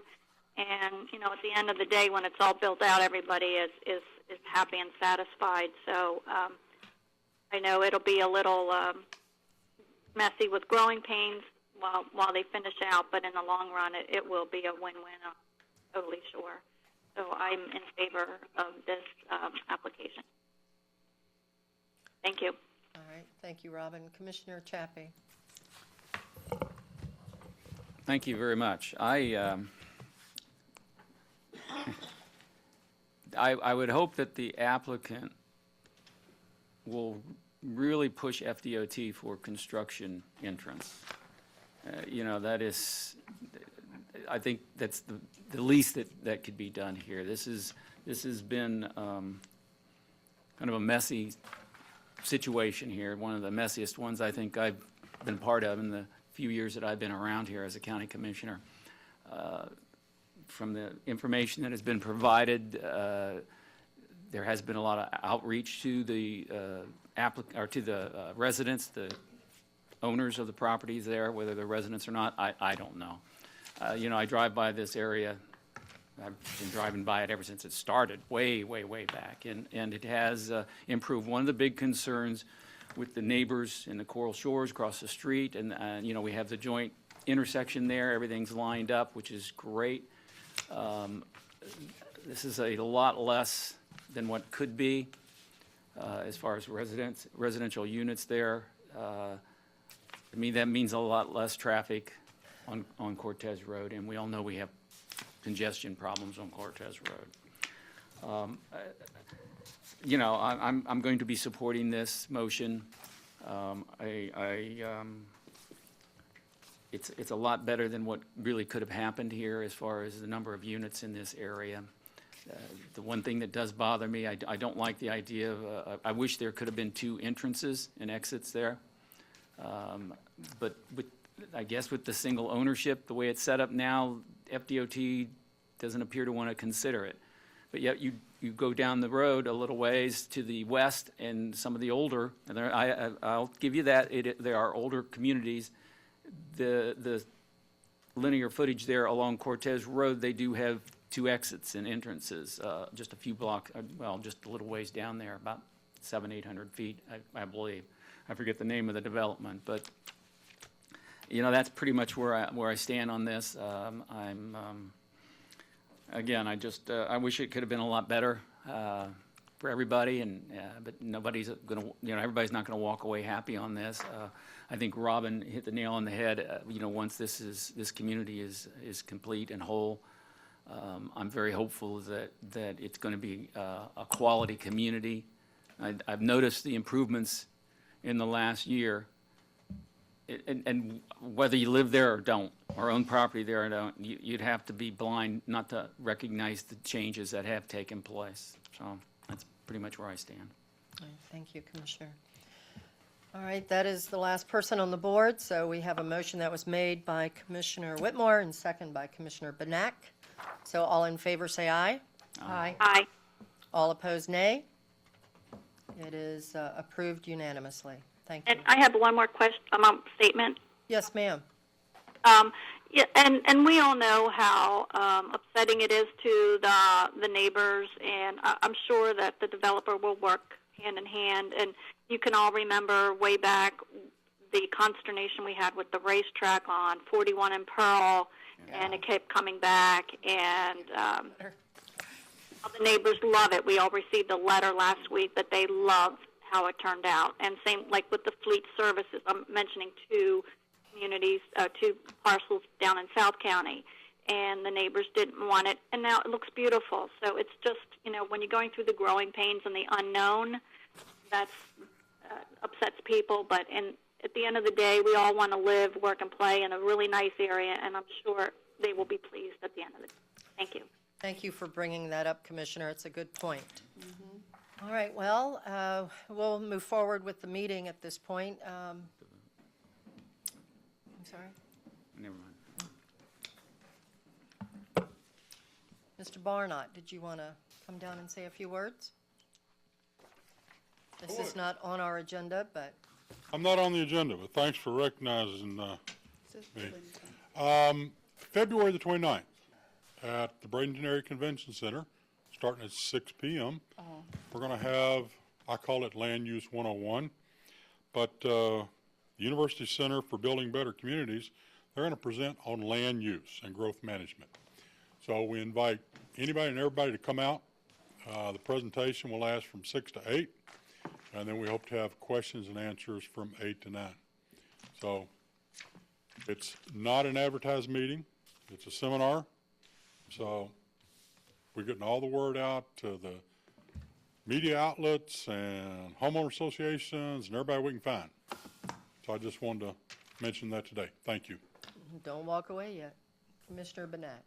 Yeah, and that's great. We've been asking for this for a while because, as we see, there's a difference between a comp plan and a land development code, and sometimes it's not easy to see how it is, how we make those decisions, and how they affect people in our community. So I think this is very important that we have this discussion. I also think it's very important that we do send out notices to I think we have a list of HOAs, right? We're going to send this notice out to all of them to invite them. We're using more lists than that, Commissioner. We're trying to get every list we have. In building, we have a list of about 4,000 emails. We're going to send it to them. Anybody and everybody we can think of. Okay. Because there's all this confusion about land use. How does it work? And I think even we all get confused sometimes. So hopefully we'll have cookies and coffee and have people there. If you need me to bake cookies, let me know. And that's it. Are you offering to bake It's a low-budget operation. Well, we want to attract people to this. I know it doesn't seem like that sexy of a topic, but it's something that I think we need to have this conversation. It's an opportunity to have a conversation with the community, and they can hear, and we can ask questions. And I also would encourage, and we need a PDF of this so that we can send it out to all of the people that we work with as well, to try to get them to come and you know, hopefully, I heard it was a great presentation that they did to the Planning Commission. Is that the same group? Two things. I think everybody got a copy, an email copy of the news release. Yes. Yes. That Okay, Nick prepared. I did. Use that. Keep sending it. Okay. Anybody and everybody. And number two, Gene and the other fellow, they've condensed this 12, 16-hour presentation in 2 hours. Wow. Okay, and you know, A lot of information. However, it's a big issue for our community, so now's your chance to come and. One thing about it, Commissioner, we are going to ask the people that attend this seminar, what would you like to hear next? Okay. Because we know they're not going to be able to cover everything, so we want to know from them, okay, do you like this one? You want another one? I'll be happy to put on another one. Or a series of. So maybe we can cover all 12, 16 hours over time. But I want to do it quickly. I'd like to have one a month if we could. I'm next on the list. John, are we going to be working with any of the TV stations trying to get some airtime for this? Because I agree with you. I mean, it's I'll so talk to Nick. important that people know about it. I'll talk to Nick. I think it'd be a great idea. I was going to mention, too, our mailing list that I know all of the commissioners have. You know, we need to make sure that we get it out to as many people as possible. Commissioner Chappie. Yeah, we started this journey a few years back with How Will We Grow? And I really appreciate the staff and your outreach to the community to help educate. You know, and again, you know, I thought a good example today was Commissioner Banak's comments with regards to comprehensive plan changes. People don't understand that. They don't realize that that's kind of where it begins. You know, once that's done, you're kind of going in a certain direction, and it's pretty tough to back away from that. So, I appreciate that. And you also, are you still doing the half hour before planning meetings, a little classes with the planning board? I know you were doing that, and I thought that was an excellent move on your part. Well, with the holidays, I'm sure you haven't had them for I a few think months. we've shut that down, but we might be starting that up. And I even spoke to Mike, the new planning commissioner, Mike Ron. Told him about the meeting on the 29th, and he's planning on attending. So I might get him a jump start on this stuff. Yeah. Excellent, thank you. Commissioner Bustle. Yeah, I'd like to make a comment on this. I'm very much in favor of it, and in fact, I think it dates back, and you'll probably remember in the aftermath of our marathon meeting at the Civic Center, Yes. became apparent that a lot of people had no clue as to how land use decisions are made in Manatee County, probably in the state. But in subsequent meetings, we made a suggestion that we should have I made a suggestion to when Sharon, is her name Sharon Stone, Dr. Stone, the new USF chancellor, Yes. had a meeting welcoming her over at the airport, Holiday Inn, I think, and we suggested that she sponsor a Land Use 101. But no matter who sponsors it, I think it's a good idea, and it's certainly something that citizens need to know about, and they should know about, and then maybe it would make our job a little bit easier because we'd know about it, they'd know about it, and then there would be such dissension between the ranks. One of the subjects that probably needs to follow on real quickly is the interrelationship between school choice and school capacity and comp plan and land development code, because we continually run into headwind whenever we start dealing with that subject. Couldn't agree with you more, sir, and that's why that we'd like to take this to the next level, that if there is some excitement and there is some participation from the community and they want to learn this stuff, we want to teach. Yeah. So we'll have a series of these. Excellent. Excellent. Any other comments, commissioners? Okay, thank you. Madam Chair? Yes, ma'am. No, I wanted to thank Mr. Barnott for doing this, and also, it just, when you bring it up at this meeting or maybe future meetings regarding ex parte and letting citizens know why we can't talk to them. I know a lot of them know, but some of them don't, and they think we're rude if we're not directly answering them back before the meeting. So maybe that can be incorporated at this one or in the future. But thanks so much for doing this. We really appreciate it. Thank you. Thank you, Robin. All right, commissioners, well, we're down to citizen comments, future agenda items. Anyone from the public want to come forward on future agenda items? All right, then we'll close this public comment and we'll go to commissioner comments. Mr. Bustle, let's start with you, sir. Pass. All right, Betsy. Okay, just a couple things. I think most of you have seen a news release for Port Manatee lauding the House passage of Florida Port funding increase. So just want to give a shout out to Representative Jim Boyd, Representative Darrell Rousseau, Representative Greg Stubbe, as well as Representative Patrick Joseph Rooney of the 85th District, who's chairman of the House Transportation and Port Subcommittee. The bill is sponsored to increase funding. This is HB 7027. And this is an increase in funding to $25 million from $15 million for the Florida Seaport Transportation and Economic Development Program. So, as we've heard, the governor has recognized the importance of the port as an of the ports in the state of Florida as economic engine for our state. So we do applaud them taking this action. So I just wanted to say that publicly. Second thing I want to ask our board to consider is today we heard about the comp plan and a zoning change that could not track together. Well, I'm pretty sure there's going to be issues of affordable housing and potentially economic development projects that I've heard that might be coming down the pike in the future that might need that to track together. So I would like to ask our county attorney to look into the information about how we could track those together sometimes. I understand, in abundance of caution, you've cautioned us to not track them together, but I've heard from the other attorney that was here today that there are ways that it can track together, and I think that I would like to understand the pros and cons and make a decision as this board. Understand that you're telling us legally that you think it's It depends on the type of conservative. zoning and the size of the acreage, and there's a lot of variables involved. If there's a street vacation involved, there's legislative. right. We can write a memo on that and give you Yes. the pros and cons.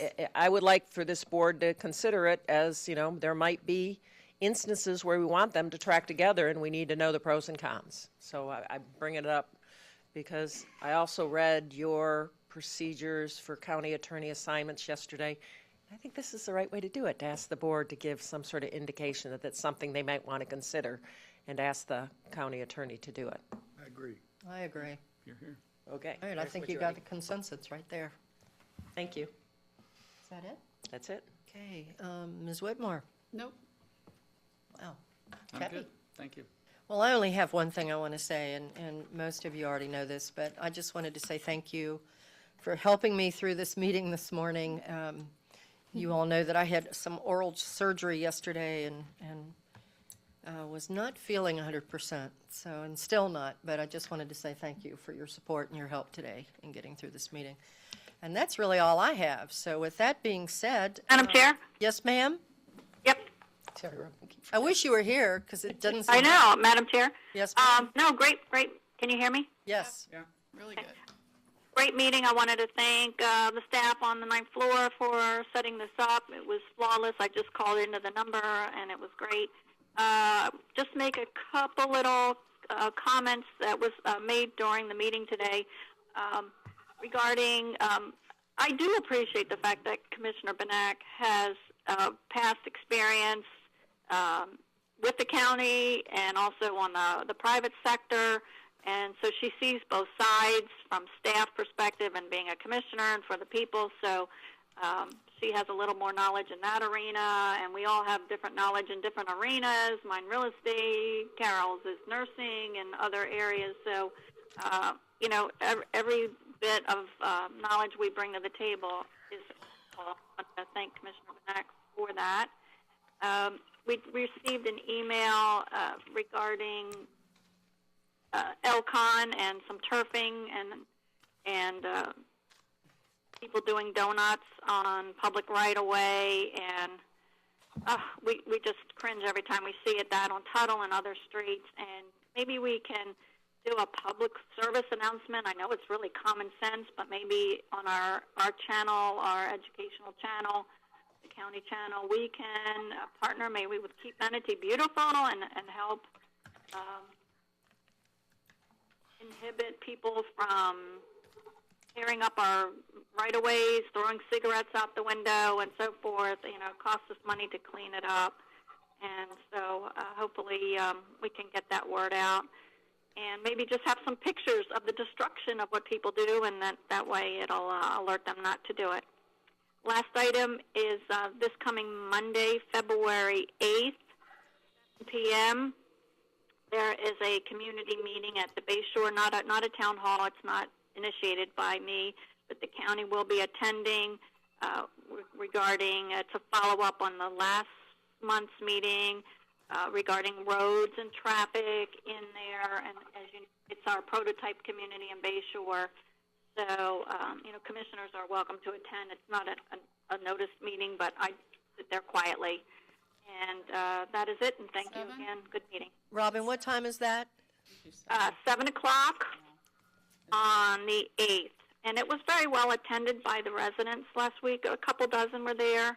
And it's at the rec center. And if you go in the main rec center, it's in a little area off of that. So thanks, staff. And also MSO is going to join us.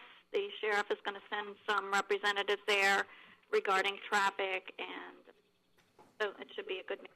Thank you. Thank you. Commissioner Chappie? Yeah, just to touch a little bit on what Robin said about Elcon and other locations, I'm sure it happens in every district, not just District 3. We've had problems along Palmasola Boulevard, in particular, right after a rain, they'll get in there and just tear up the ditch lines. And it's happening on Elcon. We got that message from Saji today, I think it was today, or yesterday. Okay. You know, the delineators don't seem to work. You know, on these streets and roads that we have where there aren't curbs, people will just go off the side of the road.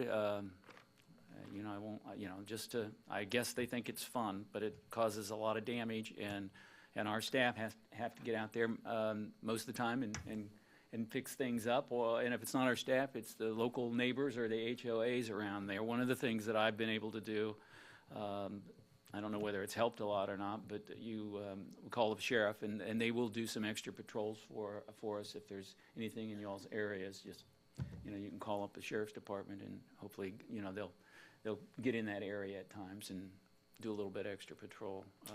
But it is a problem when, and it's something we might want to look at, you know, when we're doing these new roads and streets, especially in the higher density areas, about curbing, you know.